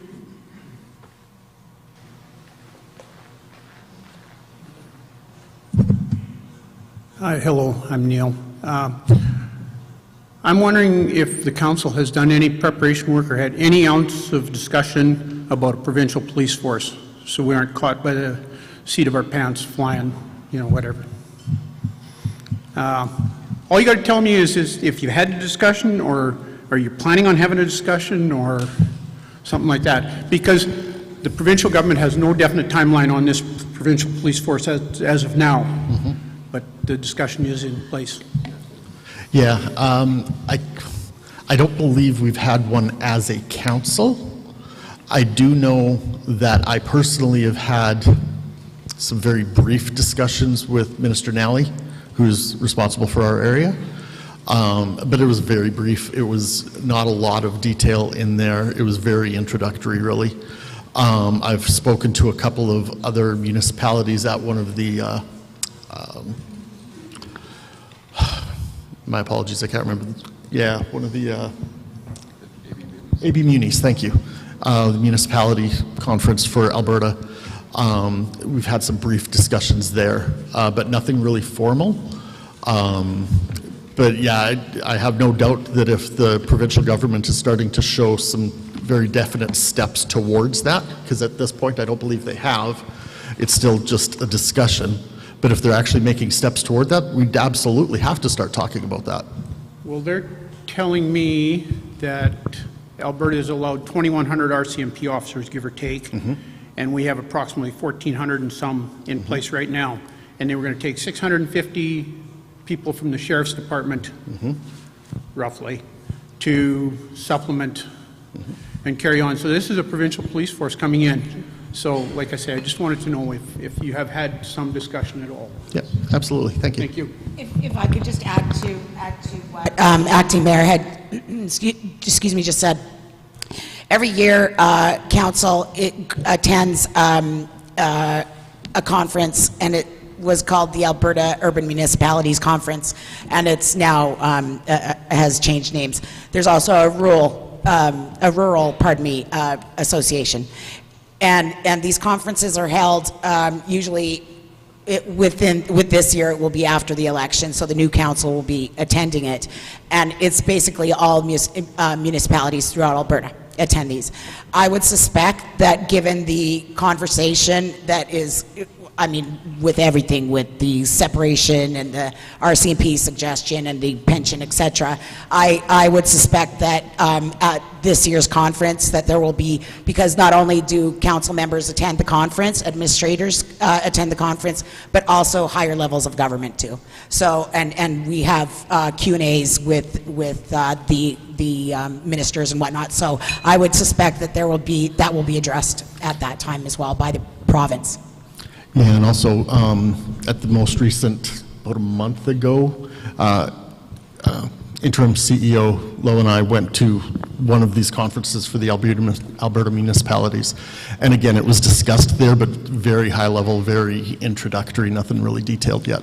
Councillor Malante, you had a point? I do. Sir, I did hear your question out, and I know you're walking away, but I know you're listening. The sheriffs are a police force, and I'm not going to say it's not, because it is. They became a police force 2 months ago, but it's kind of a hybrid approach where their police force is only a small number, as you may have mentioned, but maybe even a smaller number than you think. And if you look at their website, they will say Sheriff Police, just like Saskatchewan with the Saskatchewan Marshal Police. So they are making a push from the provincial government. I mean, for us, we're just the municipality where we're kind of a lower level of government, but at the same time, there has been an opinion voice brought through the Alberta Munis Association that our fellow councillor and mayor, acting mayor has also said, and those are the associations that we're part of. RMA is the Rural Municipal Association is the other one that was mentioned, and again, that's kind of that voice that we use as well to soundboard off the provincial government when they make those decisions as a lobbying group, or two different distinct lobbying groups from our level. So it is being heard a lot. Contracted RCMP policing seems to be a strong favor as well. So again, stay tuned on that, sir, but I kid you not, the sheriffs are a police force right now. Not all of them are police officers though, so just know that as well. It's only specific, specialized people that have that designation currently. Thank you. Continuing on. I just have, what's that? She called for security. It's not a good sign. I have, so I just have a couple quick yes or no questions, okay? So the first is for council. It's yes or no. Do you feel responsible for the CNN Spurs never getting any ice time here in town and basically locals being put to the back burner with hockey? Do you feel it's yes or no, really? Or even? Personally, I'd have to say no, only because until the issue here with the dressing room, I had no idea that was an issue with the CNN Spurs. Agreed, yes, I believe you, yes. So I brought up my concerns with CNN, and like a lot of my neighbors and residents around me knocked on my door, told me what was going on. I voiced that opinion, and I was one of council that, again, wasn't everybody in that decision-making, right? It's part of that whole council decision-making piece. And I do feel responsible because I was part of that term, but I did fight for the CNN as well.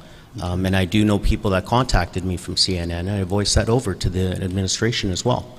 The issue for me was I was told that I needed to stay in my lane, and that was part of that MGA piece. So again, I feel for CNN, I feel for the community groups. These are things that, like it was brought up to me, that I have to learn from hindsight. I'm only human. Sure. But from there, we build, we get stronger, we move forward. Agreed, absolutely. Okay. I guess I'll just ask, I'll ask admins, do you guys feel yes or no responsible for what I said, like the CNN Spurs being pushed out and basically locals taking the back seat as far as hockey at the arena? So, Travis, if I'm going to answer that, first, I really had nothing to do with the arena or the hockey thing when I was in my other role. Yeah. So I'm just taking it over now. So I can't give you a definite yes or no on anything until I do a bit more research.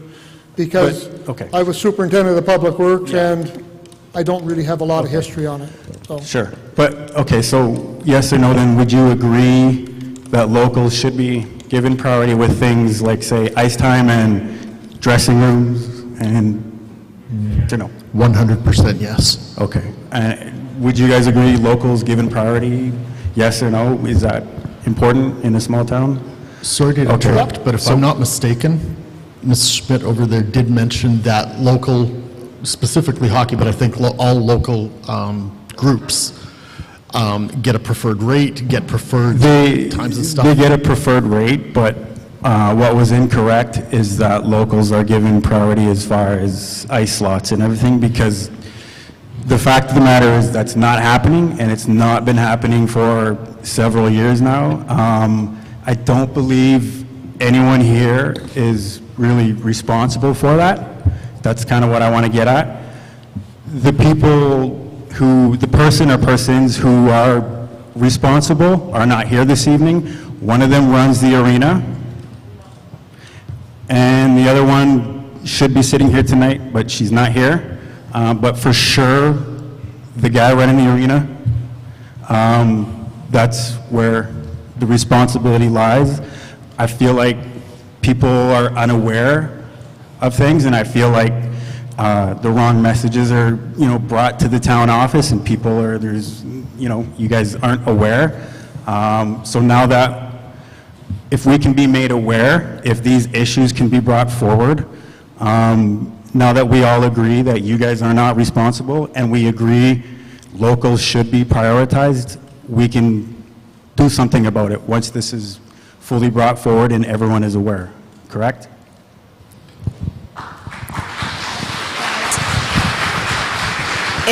Just in response to your concern, okay? Everybody knows, kind of knows now what the state of minor hockey is in town. I think that when it comes to the scheduling of the ice time and whatnot, yes, that's an administration role, absolutely. But I think where council can come in to play and assist a local group like this is we have to determine whether or not we're renting out the arena to make money, or we're renting out the arena to support the community. And we have sunk so much BS money and stuff that I don't believe we should have. If it means that we are supporting a local community group like this and it costs the town money, to me, that is taxpayer money well spent. Okay, so that's how I see it, is that we have to decide as a council how to direct the administration at how to view something like renting out the ice slots for the local hockey, right? So in my opinion, I think that is money well spent, tax money well spent. Absolutely. Okay. Agreed. And I want to let everybody know too that I have been in touch with council regarding these matters, and they've been pretty responsive to me over the past, however many weeks we've been discussing. So I just wanted to make people aware of that, but I just, if everyone can agree that now that we can bring these issues forward, we can maybe do something about it. Thank you for your question. Yeah, actually, if I could before, Mr. Curry, I want to thank you as well. You bringing this to our attention, again, I had no idea, and you bringing this to my attention, and the rest, at least most of council, I believe, was incredibly helpful. It made us aware of what was going on. I think the comments on Facebook were very well aware as well. And I actually also want to agree with Councillor Harris on this. It's tough to accept that something in town is going to take a loss, but if there's a purpose, especially with the financial situation we're in, but if there's a purpose like supporting this community the way Gibbons Broncos do, I totally agree it is money well spent. Thank you. Go ahead. Howdy. Yeah. Let's move this thing. I'm sure some of you know who I am, Christopher Locken. In the past, I've come to the town and asked to see some of the bids and tenders that have gone on out for some of the public jobs that have gone on out. I've been told that they don't need to share that information with me, and that's only for the CIO, I guess you could say, to know. and stuff. Lots of the other communities around the area use online services like, say, bids and tenders or Mercs, or have their own things posted up on their websites and stuff like that for transparency, not only so people, taxpayers like myself, can go on there, see which tenders are available to be open for everybody and stuff like that, but also to see that, you know, proper 3 bids and a buy and stuff like that are going on out. And I've seen keywords of wanting to, suggestions for more transparency on that. And you know, another comment earlier, how there was an oopsie that a tender didn't go on out properly and stuff. So is there a possibility that we can, for transparency, get to start seeing that information? Personally, I think it sounds like a brilliant idea to me. I just don't necessarily know what the logistics are of getting something like that set up if we don't already have something. So definitely something we'd have to look at, but I think it's definitely worth looking at. I'm aware of it, so if you have any questions, by all means, reach out to me, because that's what my job is. All right. Thanks. Thank you. Administration, do you want to respond to that? You're good? Okay. We'll move to the next one. Thank you.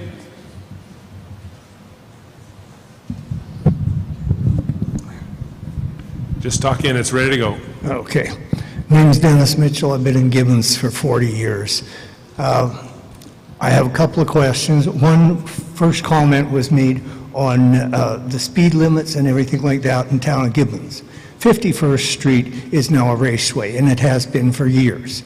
I've complained to the RCMP, and as a result, prior years, a few school teachers got speeding tickets, a couple of school bus drivers got speeding tickets, and I was quite unpopular when my son told them that down at Landing Trail that I'd reported people. But it still continues.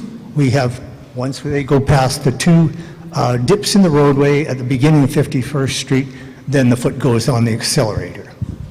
Second thing, totally unrelated, was been a union member for damn near 50 years. And at the beginning of our union meetings, we always had a little subject called unfinished business. And it was things that were carried forward, hadn't been attended to, and people were bound to bring answers. And our union executive, which consisted of 3 people for a union of over 1,000 people, were bringing the questions forward. We would have those questions answered. It's coming, it is there, this is the answer we've got.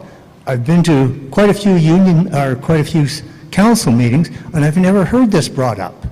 So if we have a question and it doesn't get answered as this one, how do we know it's going to get answered to the next one, or we just don't sweep it under the table? The other thing I noticed at the council meetings, we have votes from the council members. It seems like Amber is the only one who opposes anything, and everybody else says, me too, I agree with it, and we get nowhere.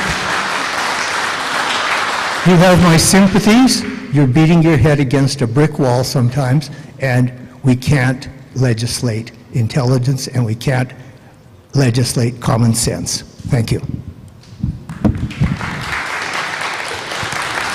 Thank you.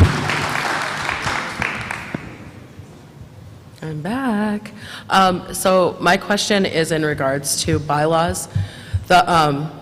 Before I say my question, I just have a comment.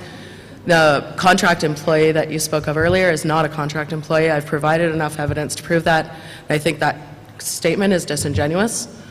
So my question is in regards to the rhetoric that that was the former CAO, that was former administration. It is very apparent from looking through the bylaws that the power was given away by council. It was voted on. So what are you going to do to take it back? Because recently I've had encounters with trying to, I followed the public participation bylaw, and I was still disallowed from giving a presentation that affects all of you financially, personally, financially, in regards to the bylaw. So what are you doing to change back and take back your power? In approximately May, April, in and around there, when we met with, at the time, Minister McIver, he suggested that we not continue on with the municipal audit because of the cost to the town that would have been involved, could have been involved. He then suggested that we go through a legal audit. I can't remember the exact name, but basically it's a legislative compliance audit. review. Thank you. Go through that process first. If the province, during that process, found enough things wrong, they would instigate the municipal audit, thus costing us significantly less money. And during the legislative compliance audit, they will be going, or review, they will be, and have already started, finding places that we are lacking in our bylaws, in our processes and so on, that we've started to change what they've recommended thus far, and we're hoping in the next month-ish that we're going to get the final report from them. We don't know exactly when that'll be. We did consider making a couple of changes prior to their audit, and we were actually told by them and recommended not to do that until they came back with the findings of their audit first. And even if you don't make a change and you just comply with the rules that are already there. And I have sent information forward to all of council, and Dale, you have responded to me, so I appreciate that. Amber, you've also responded to me, so I also appreciate that. I've asked for personal meetings for certain members of council. They've not responded to me. But following the legislation that's already there and in place, but it seems that you've muddied the waters between what council does and what administration does, and I've sent a link to you guys to show you what's what. I have no doubt that the waters are muddied. I have zero doubt about that. And I also have zero doubt that when we get the audit back from the municipal government, we will act on everything that they tell us we should. We would discuss things that they would give us options about. No question. There are things we need to change, and we know that. But we're not going to make the change now, only to find out that we got to change something differently again in 2 months. Sorry, I think you missed my question. The rules are there, the bylaw's there, and it's not being followed. I did what I was supposed to do. I feel like I did my part, and it felt like a kick in the pants when I was denied to speak, but the acting CAO, and I have addressed with this personally with him, that he then gave a personal statement as a citizen while denying me the right to speak. And I'm very well aware why nobody wants to know about this bylaw, because you're all responsible for it, essentially. Thank you for your time. Thank you for your question. Councillor Harris. Charlotte, thank you for your comment and question. My response to that is it's very unfortunate. This is my opinion as well, only. It's very unfortunate that the rest of council didn't take into consideration my 12 years of experience, and when I was trying to inform council that of our specific duties, particularly, especially with the former CAO, it fell on deaf ears. So I hope that perhaps going forward and closing the chapter, council may want to go back in their emails and refresh their memories and some of the information that I've shared with them, because the tail has been wagging the dog for far too long, as far as I'm concerned. Thank you.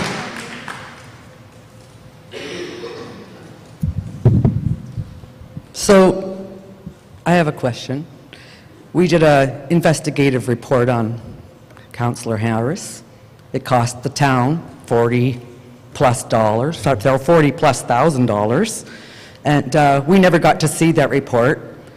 And I don't understand why we pick and choose which things we're going to investigate bully-wise, because there has been other instances of other council members acting poorly, saying poor things, right? So how do we pick and choose what we investigate, what we spend money on, right? And the other thing is, why are we not allowed to see that? If it's a FOIP thing, we know all our councillors, we all live here, we know where you live. What do we need to redact in order to, I mean, you stand by that. You were able to say things about her, but you weren't able to release what was said legally to come to that conclusion when the town members paid for that, right? So I just kind of want to know why.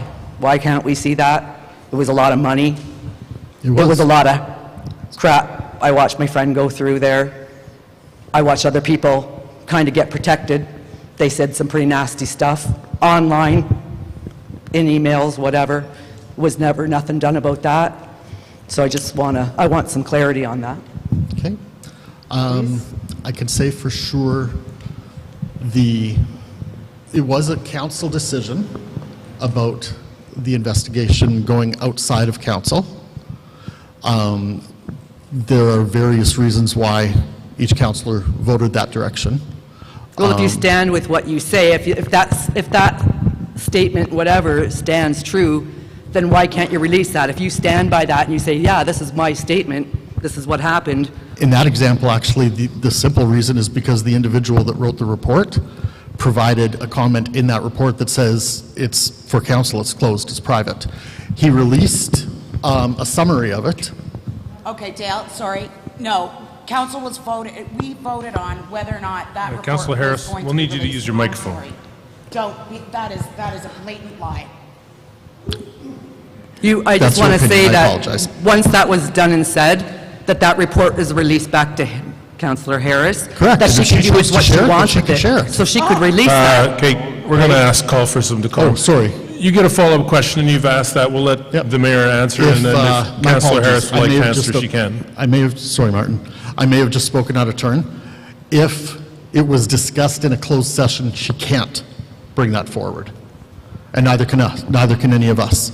So that's the protection, is the close, we just put it in closed so we don't have to address that. I mean, we paid for that. Yeah. Where is it? $40-something thousand. I mean, we're paying that bill and we can't even see why you guys came to this conclusion. Okay, I understand, and we're going to ask the mayor to answer.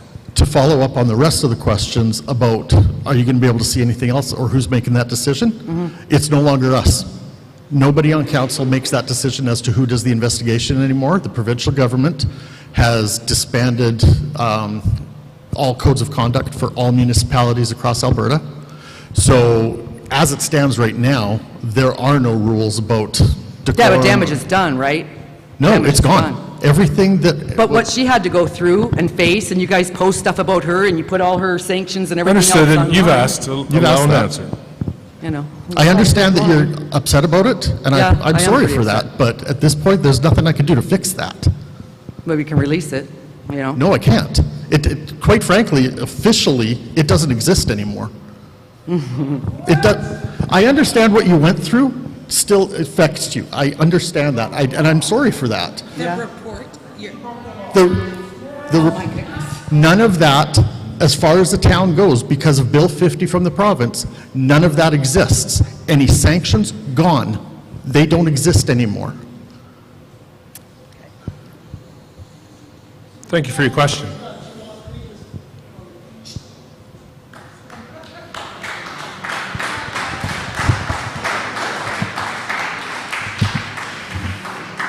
Once again, Darrell Burek, kind of to touch base on what's already been brought up in regards to the vac truck. While I understand that there's no definitive answer on when it's going to be, if it's going to be, my question kind of relates to the finance where, and correct me if I'm wrong, I think it was one of the meetings was, it's costing the taxpayers roughly $12,000 a month, and we're collecting back $680. So let's call it a negative 11.3 a month. And that could be for the unforeseeable future of that loss.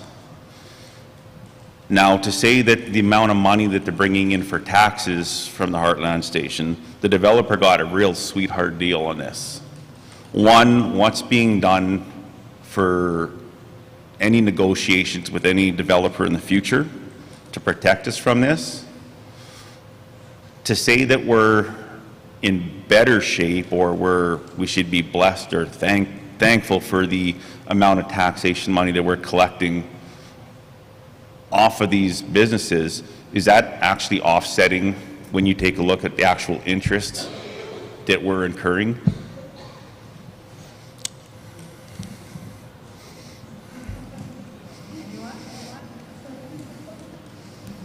Short answer is yes. The amount of non-residential tax on that station does offset it, but I'm not going to say that it's an opportune arrangement where we're paying that much on a contractor, and that's why we're looking pretty frivolously on making sure we purchase that vac truck outright so we stop having that monthly cost. Should have been done in the past, but the cash flows didn't allow for it. So the tax base does cover this, but this was definitely an oversight that was done in the past, and we're still dealing with today. Do you have a follow-up, Daryl? Yeah, just one more thing.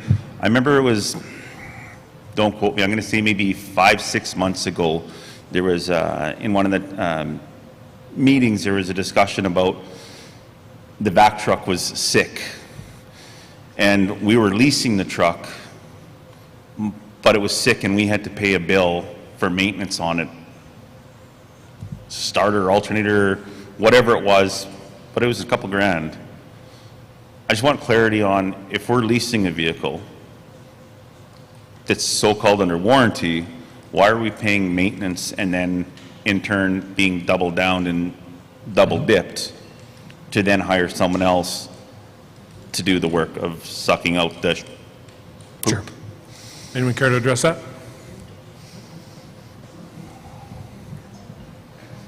Down once. Daryl's phone is right, it was down once. Why did we have to pay for maintenance for that truck? Daryl, I'm going to have to look into that to see exactly when it was and what it was, because there was warranty on it for X amount of time, so I'm going to have to see if it was still in warranty or out of warranty. I can't give you an affirmative answer right now until I look into that. Yeah, I think the truck was at that time was only about 3 months old, so that's why I was... If it was 3 months old, it should have been covered, but I'll have to check into that. Thank you. Vote Daryl. I did notice that Daryl introduces himself every time. Well done. Thank you. Go ahead. I had sent an email quite some time ago that I'm looking for a response to, so I'll just read off some of that. So in a past council meeting, Louise Bowders mentioned she was retiring, and I've been watching the town website for this posting. Can you please assist in a link where this is posted, and that all town Gibbons openings should be posted on the town website for the citizens of Gibbons to have the opportunity to apply. I have not seen one yet for the current CAO role. I still haven't seen that. And it was supposed to be looked into, but I haven't seen that yet. So I can say with the position from Louise Bowder, it was not replaced.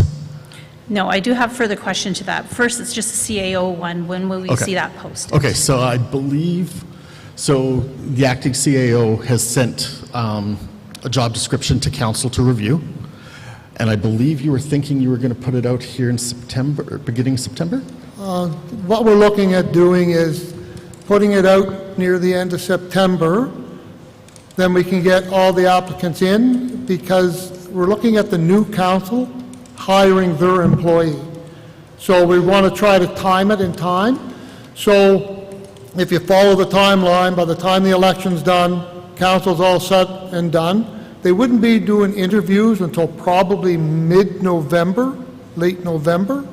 And then by the time they pick somebody, you're probably looking for him and her to be hired maybe and start work, I'm going to say, February 2026, depending on the process, and if that person has a job and has to put, there's a whole bunch of things in here. But in order for new council to hire an employee, we don't want to put it out now and then people sitting waiting for a job interview for a long time. Fair point, but will it be posted on the town website when that time comes? It will be posted everywhere we are supposed to post it. Okay, great. So in regards to Louise Botter's position, so I did get an answer that said that that position was a contracted part-time position, which she slowly eased out of. We will not be filling this position as other town employees have absorbed the various aspects associated with her roles. So then I did respond again to that, asking, in your response to the email, it was stated that we will not be filling this position. During the April 22nd, 2025 council meeting, it was discussed that the planning development employee is now completing the economic development position tasks. For that addition of responsibility, this employee was provided a $50,000 raise, having this part-time position added to their current duties. Was there an increase in this employee's hours of work per week to complete this extra part-time role addition? Was this person already a full-time employee? And do you think a $50,000 raise is appropriate? Any further action?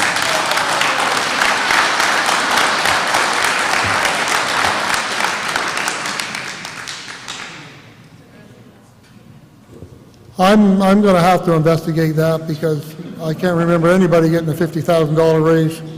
So I have to investigate that. I don't work for the town, but I didn't get a $50,000 raise either, in case anyone was wondering. Go ahead. Where are all the egg salad sandwiches that were supposed to be here? Go Broncos. I didn't hear what he said. I'm asking the same question for you, Travis.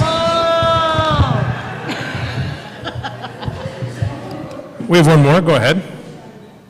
We'll wait.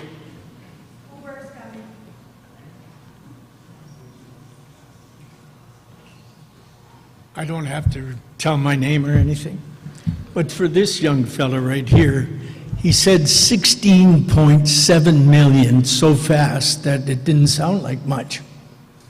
Where did the money go? And then he mentioned another 10 million on top of that 16.7 for future. Where is that money going to go?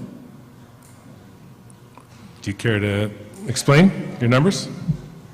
I'll jump in and just clarify that $16.7 million was the total liabilities of the town as at December 2024, and the 10 million figure I used was the amount of development permits that have been issued in 2025 for upcoming development. So these aren't two comparable figures. One is for future development, and one is a liability which the town owes.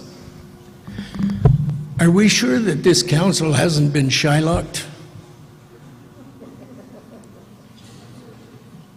I'm sorry, sir, I don't know what you're asking.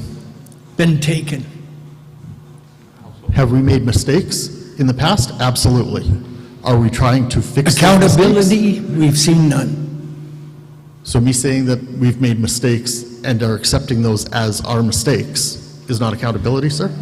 How is that going to affect my taxes next year? The $10 million of development permits are going to assist in bringing in higher tax revenue to this town, which will help keep your tax bill as low as we can.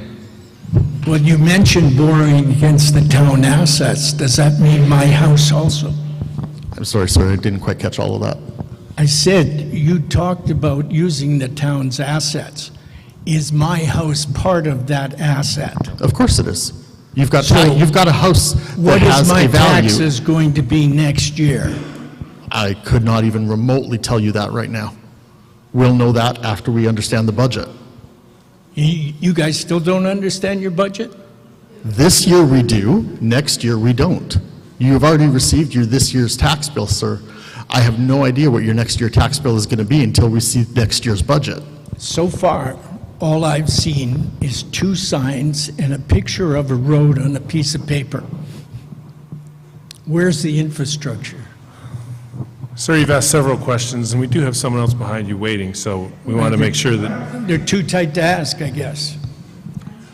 Sir, I'm not canceling what you have to ask. I'm allowing them to answer.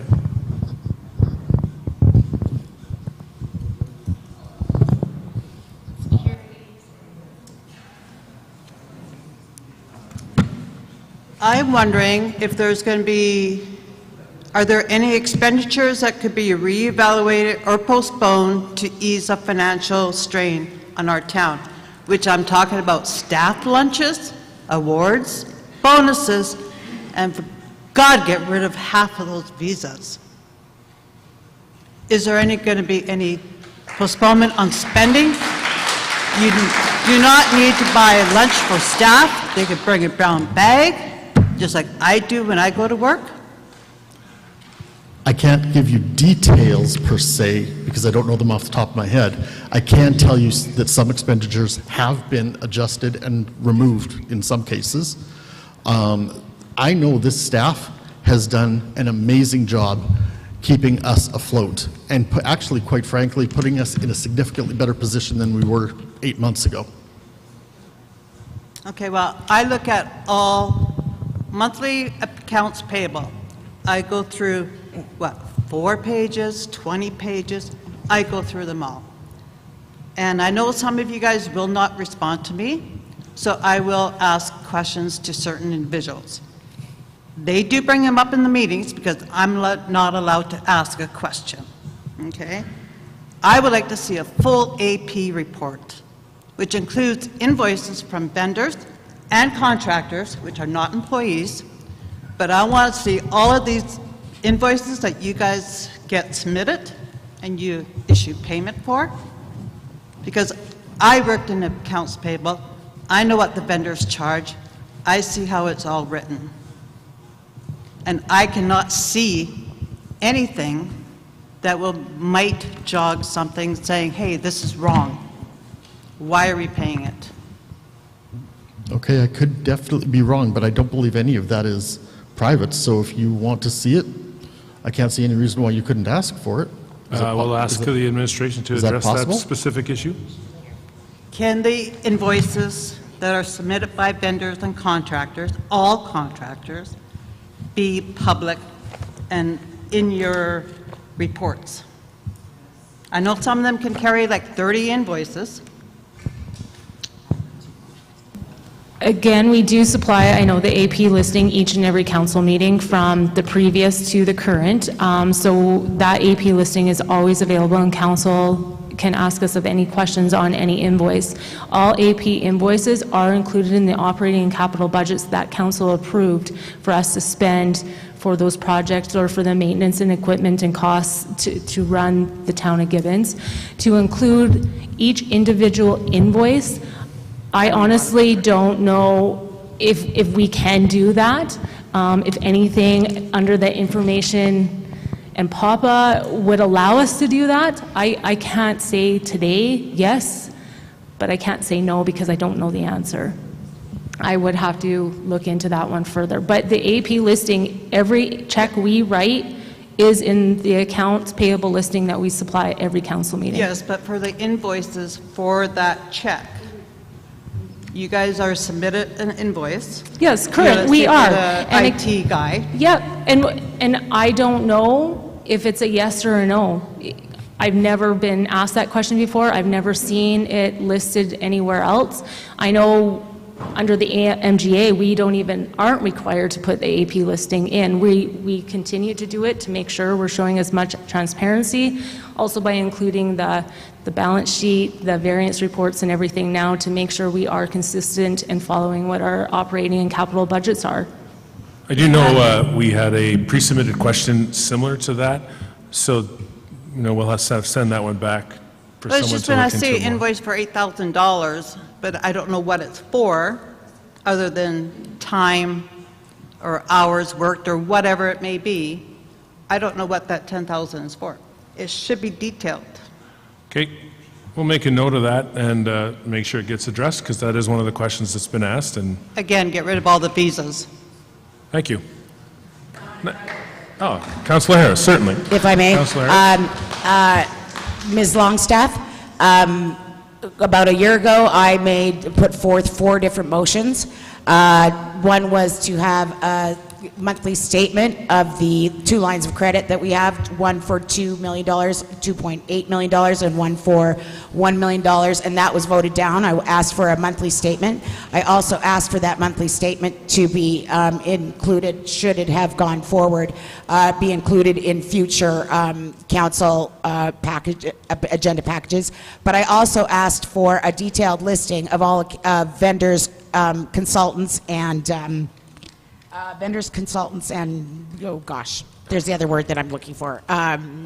Contractors, pardon me, and from the beginning of this term to current date, and that again was voted against by council. It was a decision of council not to do that. However, I do have the opportunity to bring forward those motions again, and perhaps the outcome will be different. So I will endeavor to do that for you at the August meeting. Thank you, Councillor Harris. Anyone else? We're good? All right, next.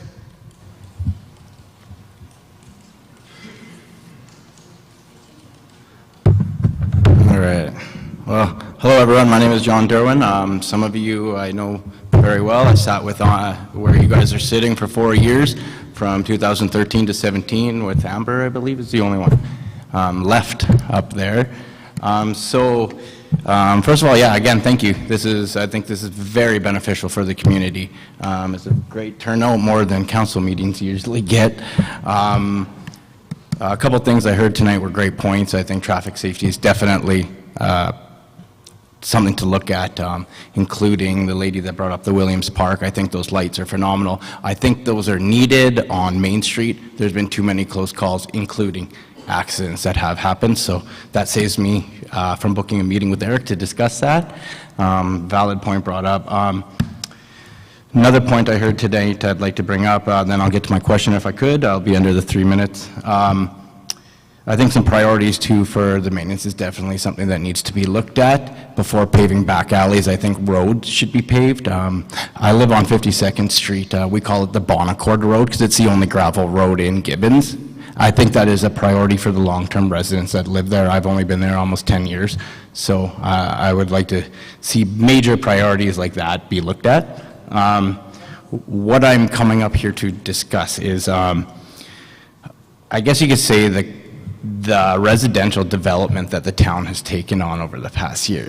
It has looked like it has completely flopped. This goes from the development on Main Street to the cottage area that has been for sale actively for a portion of a year now. My question is, what is this council's new admin's goal and plan for future development, residential, commercial, everything, in letting the community and people know? As myself, I was there for the cottage cabin meeting, and the residents felt completely ignored. They went ahead with a 40 outline lot where we all wanted to see smaller or bigger lots, less down in that area. Those points were brought up, concerns of the riverbank stability, everything like that, and we were basically given the boot. Nobody listened, and here we are now. The town is trying to sell the land to we'll pay ask you to wrap up. for our whoopsies, whatever you want to call them. We could go on forever. So yes, what is this council new admin's plan to letting the community know and being involved properly in residential and commercial development? Thank you. Thank you. So I can say for sure, one of the lessons that all of council has learned, as well as administration, is that the town of Gibbons is not a developer. We should not be in that business. We will no longer be in that business, at least as long as I believe, as long as any of us are on council. And I'm sure those that are running for this next term would agree to that comment as well. As far as input into future development, I'm personally... I know there's an election coming up, so yeah, no, a lot of this meeting could have been a complete waste of time tonight, right? No, no, but it could be all new faces up there. I just don't know some of the rules around, like, say, land that has already been purchased and a developer has received a developer permit. I don't know what community involvement is required or permitted, or I don't know that.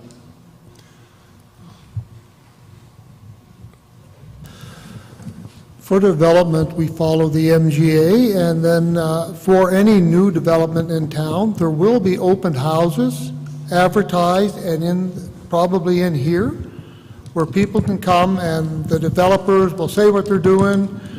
The public has a chance to put input in, and then we carry on from there. So we're following the MGA and everything we're supposed to do properly to get all of this out and be upfront and honest on all the development.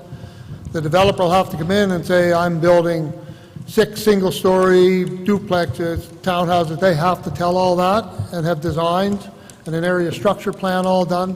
So they're going to be upfront and honest, and open houses for it that'll be done here. And they'll be advertised. Thank you. Go ahead. Just It's coming. I don't know if you can hear me. Yes, just a comment. Some of your questions may be answered by the new land use bylaw. You might learn some of the some of the answers to your questions. The other thing that I wanted to mention, the town, and, well, I shouldn't say the town, but our council has not, in the last more than 4 years, developed a strategic plan that will guide the work that we do, and as part of that, what our focus will be as far as development is concerned. And if I am re-elected, maybe, maybe not, but in any case, the new council, I think, has an onus to do the work to create a new strategic plan. So they have a clear set of goals in mind. They know what they want to see accomplished over their term, what kind of development or not should take place, so that everybody is kind of on the same page. That's it. Okay, thank you for your time. We're actually going to keep moving because it's 9:48 and we have 3 in line and we want to make sure we get through them. You want to talk to one thing? Okay, Yeah. but it's 9:48. Okay. Keep that in Sorry, mind. I just want, oh, come forward, it's okay. You can come forward, it's okay. Yeah, come on up and I we'll be just ready. want to correct one thing, and Councillor Barry mentioned the new land use bylaw. It's not officially a new land use bylaw yet. It hasn't gone through all 3 readings.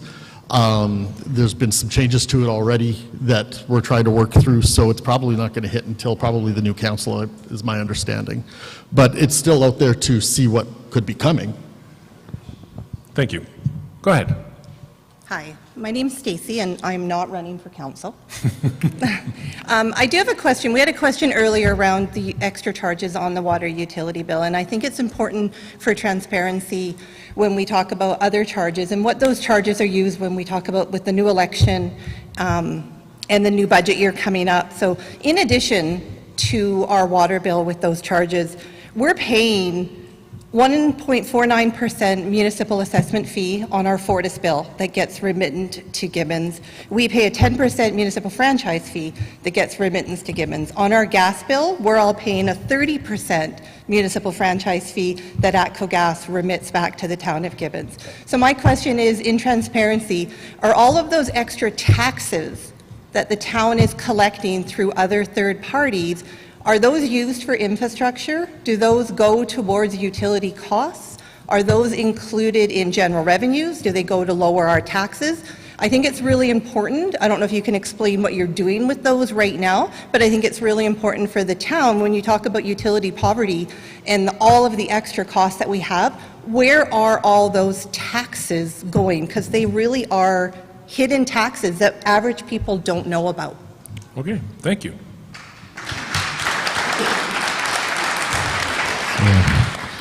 I apologize myself. I have no idea what that direct answer is, but by chance, does finance know off the top of their head? It is reported in just our general operating as a revenue. So, and then it's spent to help lower the taxes and to continue to operate. But it's not put against a specific utility, your franchise fees that you guys do pay, or everyone pays on their gas and electricity. Follow up, yep. Oh, we need you to keep coming. We need you to be in front of the mic. Sorry. There we go. Sorry. Thank you. Sturgeon County has no franchise fees on either their gas or electricity. Bon Accord is 7% lower. Mornville is considerably lower. Like, it's very high in Gibbons. I think it would be nice to see that go towards offsetting utility costs as opposed to general costs. Okay. Thank you for the comment.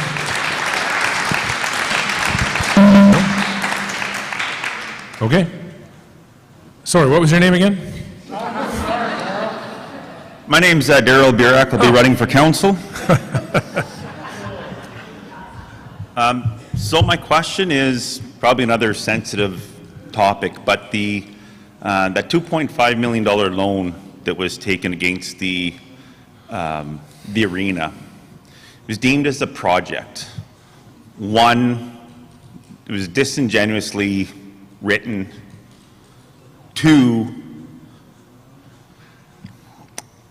in my eyes, it was illegal because it was done as an in-camera. So, according to the MGA, you can't do that. Yes, you can. You can do an in, You can have discussions in closed sessions in regard to a bylaw because it is a decision of council. Once that decision is made, they cannot make a decision in closed session. They must come out of closed session to make that decision. But they can have discussions in closed session. so in regards to calling it a project, though, is that not incorrectly written? I can't answer that question. You're going to have to ask that of someone else. Okay, who here can answer on calling it a project? So I would agree with you, Mr. Barak, that it shouldn't have probably been called a project. We did take that $2.5 million loan against the arena as collateral.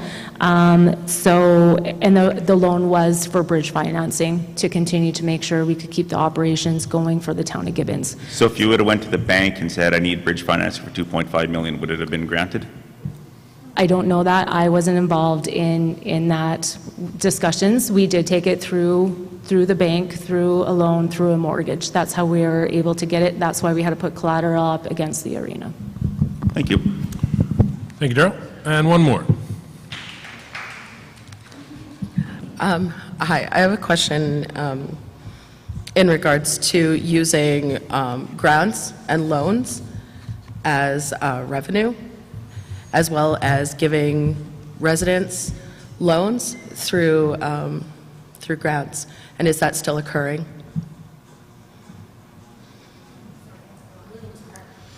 Williams Park is one of them, that they were given loans through grant money. And then there is also, I've noticed in some of the spreadsheets that I could actually discern that made sense, that it appears that when they took out loans, they were using them as revenue, and the same with grants were being used as revenue.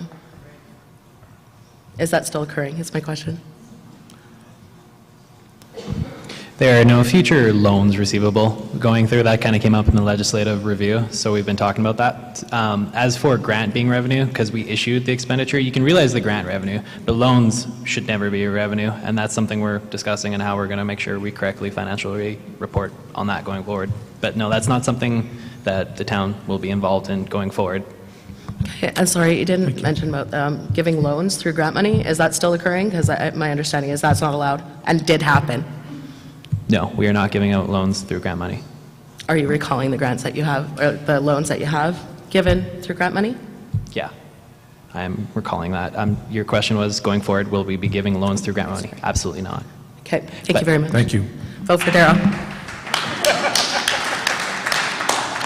All right. We called only 3 more, but you walked up in time, so let's take yours, and yours will be the last one. Man. I moved here about 2 years ago. It's been complete chaos since I moved here. I don't know any of you, but just to finish the night off, for all you that are intent on running again or thinking about it, just tell us why we should vote for you and bring you back and how you're going to fix the chaos. Thank you. Okay. You good? We're struggling with this answer only because this isn't a candidate forum. And I don't believe we should do this, only to be, not anything to do with us, but to be fair to the people that are sitting out there or watching online that are running that won't have the ability to answer this at this time. Yeah. Good answer. So I think we're not going to, I apologize, but I don't think we're going to answer your question tonight. We are going to have, I'm assuming we are going to have a candidate forum at some point. I definitely suggest you come out there and ask your questions there as well. It is 9:56, and we would be done at 10, and what I know is there's never anything wrong with being let out early. So I want to first commend you all for being so passionate about the place you live. I want to remind you, if you didn't get your question answered, to submit it on the form on the town website, and I wish you all a good evening.